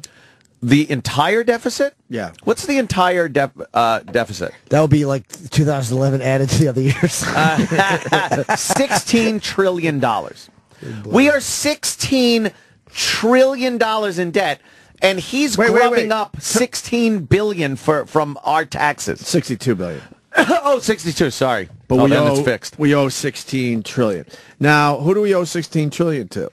China. So can we just start a war with them? Yeah, let's do that. Or threaten them with some nukes and say, look, let's call the whole thing off? I would say all bets are off. But all kidding aside, how does it end? If you owe that much and they want their money, how does it end? I don't know. That's just it. Does anyone know? I don't think anyone knows. So who do we owe the money to? These just nameless, faceless people? Yeah. Nameless, faceless people. Like real estate. Can't we talk to them? We owe it to fucking borders, countries. Well, can't we talk to them and say, hey, look, obviously we don't have it. We can work it off a little bit. They don't forgive debt from fucking third world nations, never mind the U.S. of A. So then why don't we crack some skulls and say, look, we're not paying your fucking debt. Because if we default on debt. We're not paying our debt. Even if we're, then our credit rating is shit. But why doesn't the world just get together and go, look, let's all just make believe we don't have debt anymore? I like that. Let's wipe it clean. What would happen then? Let's do-over. Do-over! World economic do-over! Can we do that? I don't know. No backs, no penny tax. That's why you got to live on a mountain somewhere, because when the shit goes down, you'll be safe up on the mountain. Be safe on the mountain. Just get yourself some guns before those are taken away. Nah, they're not taking your guns. Maybe just the assault weapons. They're going to take a few. You're going to lose a gun or two. And I'm Dianne Feinstein. And I love her. I think I kind of believe you. That's you I was talking about. Yeah. I think I kind of believe you that it's not going to do much difference. No, I don't think it will. I kind of believe you on that one. I love Jimmy. No, I don't think it will either. I mean, it's ridiculous. False sense of security there. But meanwhile, assault rifles, if you look at the stats, they're not used in fucking crimes. Yes, they've turned up in these fucking horrific shootings, But, I mean, for the most part, 9mm handguns in Chicago, where, they're illegal. Chicago topped out at, 530, 540, whatever it was, murders for the year? Well, we had 9 shootings in New York City New Year's Eve. Wow, were there really 9 shootings? 9 shootings. Again, with illegal guns, of course. New Year's Eve, there was 9 in New York, and I think we had, I want to say 11 in Chicago. Yeah. I think that's the numbers over the weekend. See, I feel guilty talking about gun control because, we, without tipping our hands here, we got guns around us. Yeah, I'll say that much. You got a few people that we got guns around us. So it's like people. So double. So it's like, but it does make the point. Everyone wants to have the security of someone that's carrying and everyone else not have guns. Yeah, Dianne Feinstein. I think that's true. She wound up getting a pistol license. Right. She had a license to carry a firearm because she was threatened. Who's Feinstein? She's the one that put it across this new gun control bill. Or is it Feinstein? I say Feinstein. Let's call the whole thing off. Another thing, the newspaper, or the whatever it is, website, I don't even know what the fuck it is, that published all those New Yorkers' gun license addresses, have hired armed security for their business and their people. It's a big because they've gotten threats. All these people that want gun control are protected by guns. Well, that's how everyone thinks. Because they see other people, they see armed citizens as gun nuts. Right. I was out the other day, and I'm eating, and of course I have my gun on me. I went to a movie. I had my gun on me. No one looks and goes, "There's a crazy gun guy with a gun." Except for us every morning. Right. there's a lunatic. I was going to say, they usually just say there's just a crazy guy. There's a crazy guy, but they don't know about the gun part. The thing is, when people hear that guns would be allowed in a movie theater or in a restaurant or in a park or anything, they honestly picture this Wild West scenario of shootouts and everything. They don't think, like the normal situation, that you're sitting in a movie theater, the guy a couple of seats down is armed. He has a gun, but you don't know it, and the odds are you won't know it. But if something happens, there's somebody there that is willing and able to do something. It's just a mess. But no one wants to believe it. It's like they think that if you arm the public, there's going to be these nuts running around with guns. The truth of the matter is, there's already armed people. They're sitting next to you in restaurants. They're in the movie theaters. Wow. They're in front of you at the hat store. Right, at the hat store. But unfortunately, they're not enough where they're around at all of these tragedies. And most of the times, these places that they go to are no gun zones. And then you get this on Twitter. Well, then what's your solution? And I'm here to tell you, I don't know. Mine is acetone. Well, you're speaking a lot of stuff, but what's your solution? Look, it's a very complicated fucking issue in this country. A solvent. Wait a minute. Yeah, we got it. We got it. Acetone. No. You're an asshole. We heard it. An asshole. Mamma mia. And I just keep plowing through with my dumb points. I love that. That's the one voice I could do. That fucking is zilch. So, all right. I like this. All right. Honest question. What's your solution? Now ban me. I'm just giving it an opinion like every other asshole out there. I don't have a solution, but at least I can admit that. The gun issue is very complicated in this country. And, we set ourselves down this road a long fucking time ago, and I don't know how you fucking take care of it. What's your solution? But everyone thinks, get rid of the assault rifles and everything will be a fucking... hunky-dory. Hunky-dory's a good way to look at it. It'll be Pleasantville. No. Chicago's got a huge gun problem, or a huge criminal problem, actually. Huge illegal gun problem in the hands of criminals. Right. And all of their gun control laws have done nothing to prevent it. Uh-oh, Jimmy just quit the show. Oh, shit. Jimmy. Oh, no. Oh, there he is. Going for a pen, guys. Oh, he's back. Thought you quit. He was here Friday, though, Jimmy. Ow. Oh my God. Come on. Ben Gillette. Jesus. Oh, Jimmy's face. Jimmy just went, He yuck. just made Jimmy the really most- wants to quit the show now. I love the disgusted Jimmy face. Ugh. I just don't want people to be stupid and think when they do ban assault rifles that everything will be hunky-dory, as Ant said, because that's definitely not going to happen. No. No. And what, did Justin Bieber kill somebody? Yeah, he's a murderer. Justin Bieber's officially a Did murderer. he actually run over the paparazzo? No, but how great is it that one of them got run down? Love Yeah. it. One of those fucking assholes. Good. Some of your details are skewed in that. Oh. What, he was What? trying to get away from him? No, I thought he hit the gas, said, fuck you, camera whore, and ran him over. and went like this. Oh, oh, oh, oh. Oh. Yeah, too bad this guy won't be sitting there eating fondue. That's the worst line. Do you know the line I mean? No. What song is it? It's the boyfriend song where he's trying to like be sexy rap and he goes, Oh, I know what song you're talking about. yeah, E-Rock does too if he's paying attention. Let's get boyfriend playing. Is he in there? I had, Oh, yeah. I can't see. hold on. He's big. Because it goes with what you was saying. I had two 13-year-old girls over my house over the fucking break. Still have Bieber fever? Holy fuck. And I was getting just mad. I'm like, what? And I go, and I challenge them. I know they're only 13. Why? Just tell me why. Oh, I get it. Right, people. What happened? Oh, of course. I was waiting for the first joke. Oh, there was Anthony there. Right. Yeah, my video, there's the N-word on the wall. Oh, I guess you took Anthony with you. Yeah. Jesus. Uh-oh. I could take you This is it? you ain't never been before. Baby, take a chance so you'll never ever know. I got money in my hands that I really like to blow. Swipe, swipe, swipe. Yeah. On you, chilling by the fire while we eating fondue. I don't know about Chilling by the fire while we eating fondue? While we eating fondue. That's like a child thinking of what big people do. Yes! You're saying as an adult, you've never chilled by the fireplace eating fondue? I've done neither of those things. I've never chilled by a fireplace. I've never eaten fondue. No. I've laid on my back and taken some fondue on my some fondue on my chest. If I'm taking fondue. Exactly. Why did Sal tape 5 individual fucking hairs to his nose? I know. You see that? He's got a Hitler stash. I've seen better mustaches individually stapled. Chilling there, eating fondue. It's a Hitler mustache. I need a word to rhyme there, I guess. Fondue. How about another word that rhymes with fondue? Could be anything. You and me hanging out with my agent, he's a Can Jew. do?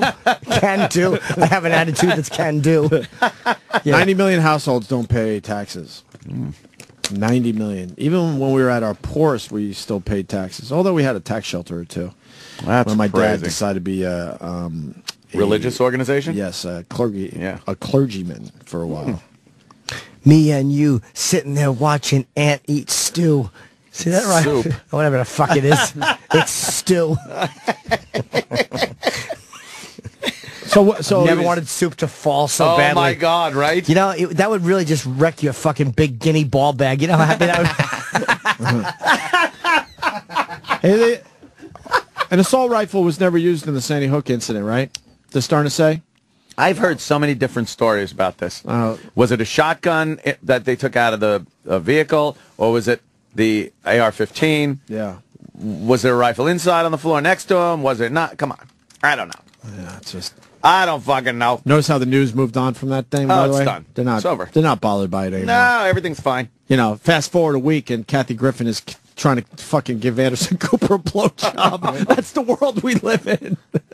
Remember a week earlier the sadness on CNN, and now it's Kathy Griffin kissing his crotch. Of course. Justin Bieber. So did he kill the guy? No, he was not even in the car. His car got pulled over. Come Oh, I thought he was in the car. No, his car got pulled So over. it has nothing to do with Justin Bieber? Somebody else Nothing. was driving They it. thought it was Justin Bieber? The paparazzo thought it was Bieber. He pulled up in an unsafe area and started snapping pictures like a vulture. The guy completely died in vain then. For nothing. And then For he- pictures of a driver getting a ticket. He got into a head-on collision because he was in some area that wasn't where he was supposed to be. Someone plowed into Fuck him. him.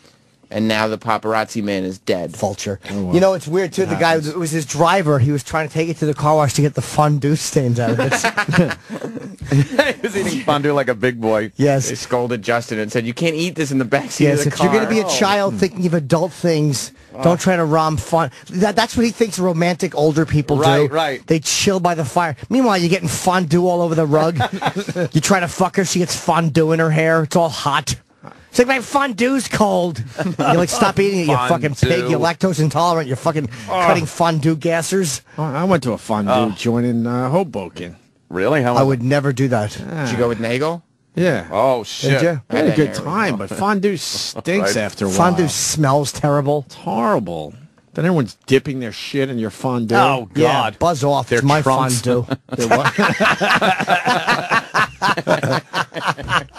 Hey, stop wasting my fondue by spraying it behind you. He's cooling off with it. E-Rock, you like the fondue? It's all right. I'm not really a big fan of it. We had a good time when we went, but it's not my thing. That's where Roland got really drunk. Oh, wow. I started harassing. Where's that, Earth? Church? Oh, yeah. You know what Roland did that day? He embarrassed Eric and his wife. Oh, shit. It was Eric's birthday dinner, if I remember correctly. How did he embarrass Eric's wife? Did he say, this is her husband?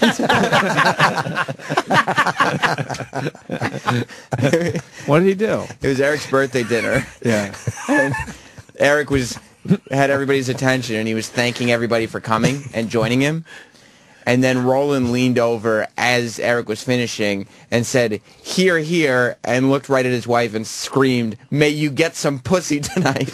Holy shit, that's brutal. Everybody was like, what the fuck are you doing, dude? He was a little out of control. Why would he do that? I don't know. He's rolling. He has his own rules, man. Wow. Jess was sitting there looking at him like he was a dick, and Eric's wife, and Eric had to just pet his wife. Eric, you took that? I don't know. Did you get any pussy? We were trying to keep Roland from waddling into the street hammered and forgetting to pay the bar bill. Oh, okay. So financial reasons. Probably. So Justin Bieber put out a statement, I guess? Yeah. About the paparazzo. Oh, I'm sure he says some fucking, instead of saying good and one down, 500 to go. Yeah, because it's not even like old school paparazzi anymore. Now it's just these assholes with video cameras that are looking to sell them. They're freelancers. They came over from Europe. They're aggressive like the guys over there now. We didn't have that. No. He's offering prayers for the paparazzo killed. Thoughts and prayers, huh? Thoughts and prayers. That's what he said. Sends his thoughts and prayers. Oh, he does? To the Hey, family. thoughts and prayers. Oh, fucking insincere idiot. Shut up. Canadian nerd. Fucking quiet. He really is. Exactly, with your new do. Are we ready for our bid almost? Yeah, we're ready whenever you are. Wow, we're bringing back a classic. That's right. For the new year. And hopefully Fondue eating. Fondue eating. Hopefully we'll bring back some other shit. Maybe we'll do some different things this year. All right. We're going to do line of the day again. And this is what you should read as you're talking about line of the day. Well, we're not ready yet. I was just making sure you guys were set. Oh, we're ready, right? How many runners-ups? I want to talk about the new Taylor Swift song that I discovered. Is it the one she sang in Times Square? Never, never, ever, ever, never. That's the new one you discovered? Yep. Was it good? Yeah, but I mean, she's already released another single since No, then. It's over. it's brand new. I want to break it on our show. Okay. Gregorio does. Thumbs up or down with the Taylor Swift? She's the man. That's old, Opie. Oh, God, these people don't get anything. People don't understand. In the new year, can you get some of this shit? Oh, my God. Let me be the straight man, for God's sake. Good luck with that. We'll break down another wall for these idiots. We know we weren't the ones that broke Gangnam Style, you idiots. What? Oh, forget it. Why try? We could just be Ryan Seacrest and just I read wish. shit. Wow. You're not as pretty as he is. Alan Combs I looks used like to a be, Dan God Aykroyd. damn it. What? Alan Combs looks like a Dan Aykroyd mannequin. He's fucking horrendous looking. You should be Alan lost his comb. Look at his hair. In a vacuum, of course, it sounds horrible. But don't forget, we've had to do spending over the last 6 years because of the collapse of the economy. Shut up. Creep. Holy guy, shut up. He'll just blame George W. Bush. Do you like Taylor Swift or not? She's funny looking. Musically? Funny looking. I think she's funny looking. Funny looking. She's kind of cute. She's got a dog nose. What? Yeah, look. Up Taylor Swift I think I over wrecked there. it for everybody now. Dog nose. What do you mean? She has I love kind of a Taylor. dog nose. Get it like a straight-on shot. Oh, yeah. Oh, she's terrible. Let me see you, Peter Pumper. Oh, she's pretty. There's no dog nose. I'd give her a smooch. She's got a weird nose. What? Yeah. I'd love her to put it in my hiney. How would you fondue with her by a fireplace? It's not what you do with girls. Put it in my hiney. That's the first thing Jimmy always thinks That's of. not what you do with girls. Oh, she's pretty. I wanted to put it in my hiney. I know her nose. No. She would be so creeped out. Oh, my God, right? If I asked her, do you think she'd be creeped out on the first date if I rolled over on my stomach and tried to get my ass eaten?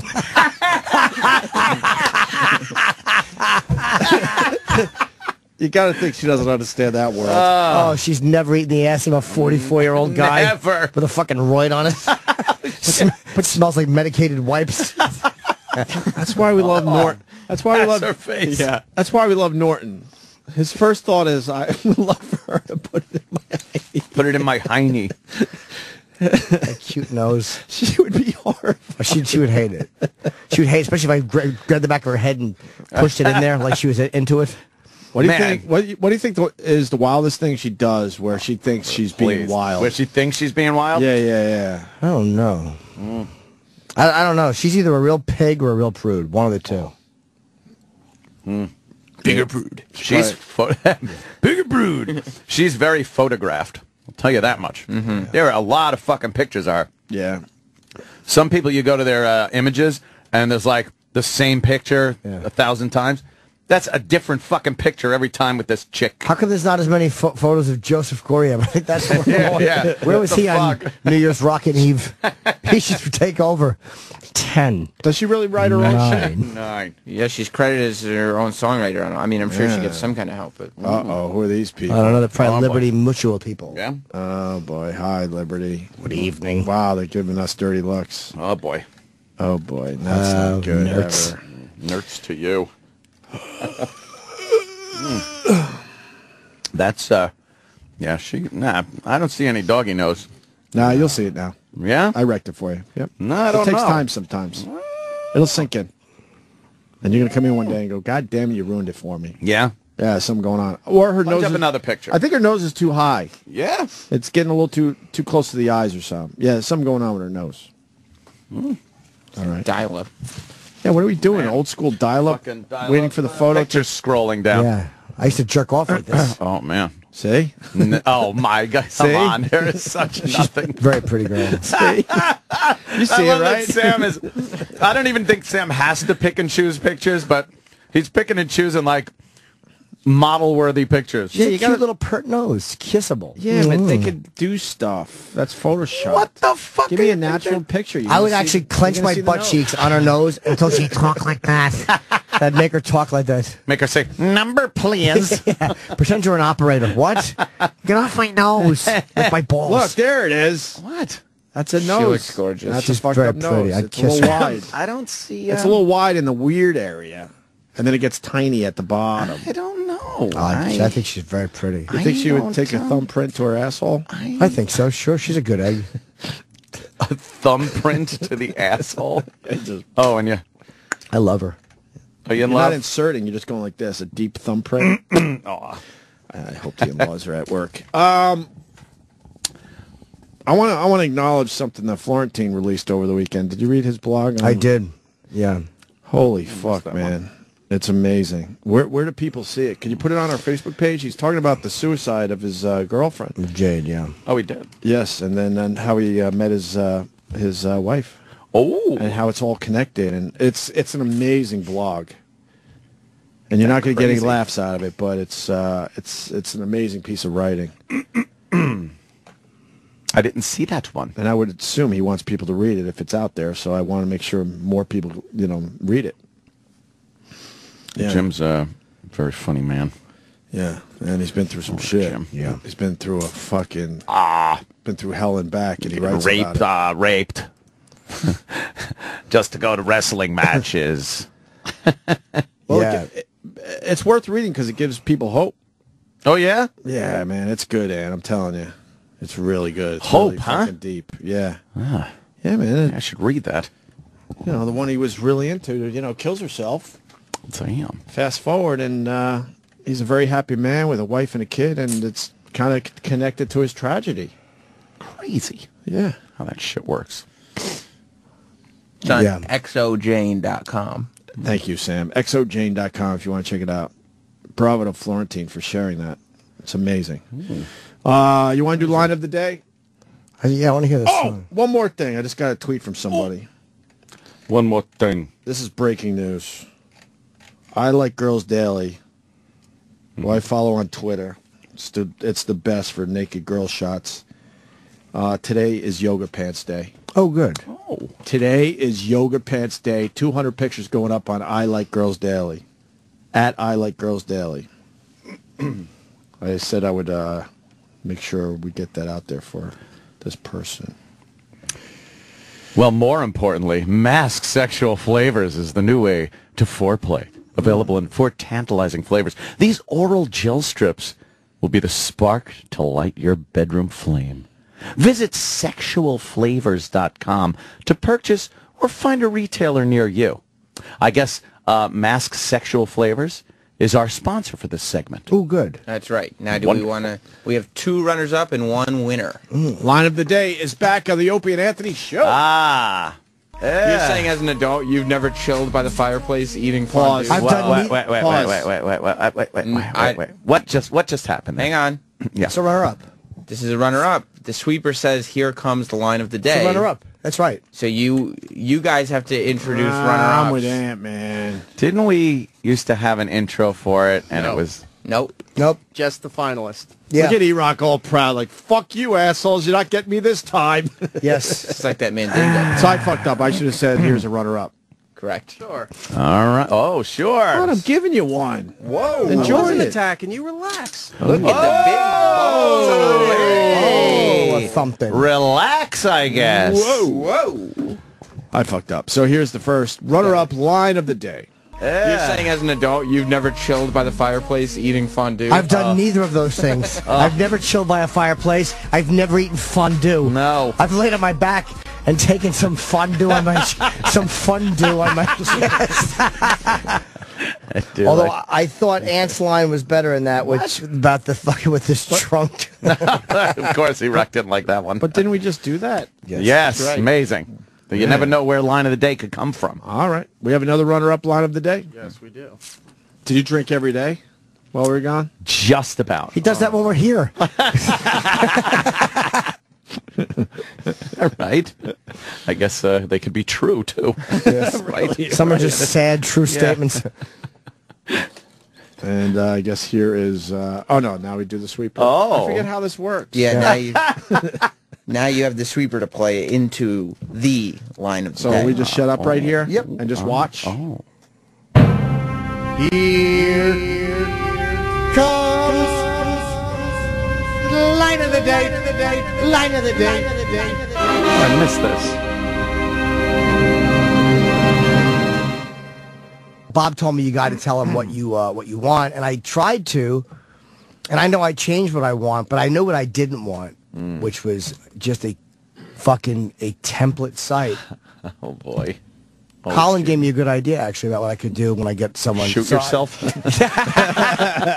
Dance party weekend. Oh. I wasn't even finished saying it. That's why you can't pause in the show ever. Terrible. It's the worst. Just got to go words. Shoot, it's how mean. It's great. It's just mean. And right. Correct. Just got to go words. Don't ever pause. No, pause will only open up a doorway to hatred. Guess that's it for today. Is that it for the day? Yeah. Don't go anywhere, though, people. Oh, I fucking defy you. Jim Norton, as the flight attendant who I liked would probably say if I had to talk to her, the Jim Norton Show. Yes. Jim Norton Show's next. Taking your phone calls. Yes, his wisdom. Yes. And he will advise you. He will be your consigliere. Yes. For an hour. Counsel you. Yes, he will counsel you. Give you good counsel. Yo, is the Men's Warehouse guy a mafia dude? I read somebody tweeted that where it almost sounds like a fucking like an order. It looks order. like he's like a mob boss or something. It's like, hey, you're gonna like the way you look. Like, don't worry about it. Right. Like it's a threat. Right. He says it like it's a threat. Hey, you're going to like the way you look. Yeah, it doesn't give you the option to not like the way you look. You're gonna, motherfucker. Creeps me out. Yeah. Yoga Pants Day on I Like Girls Daily. Nice. Get the word out. They've been very kind in this show, whoever runs that site. So there you go. Yeah. See you guys tomorrow. Jim Norton next with his advice show. Stick around. Opie and Anthony have left the building. But Jim Norton is not going anywhere. If you have problems and a phone, it's your lucky day. The Jim Norton Show is next.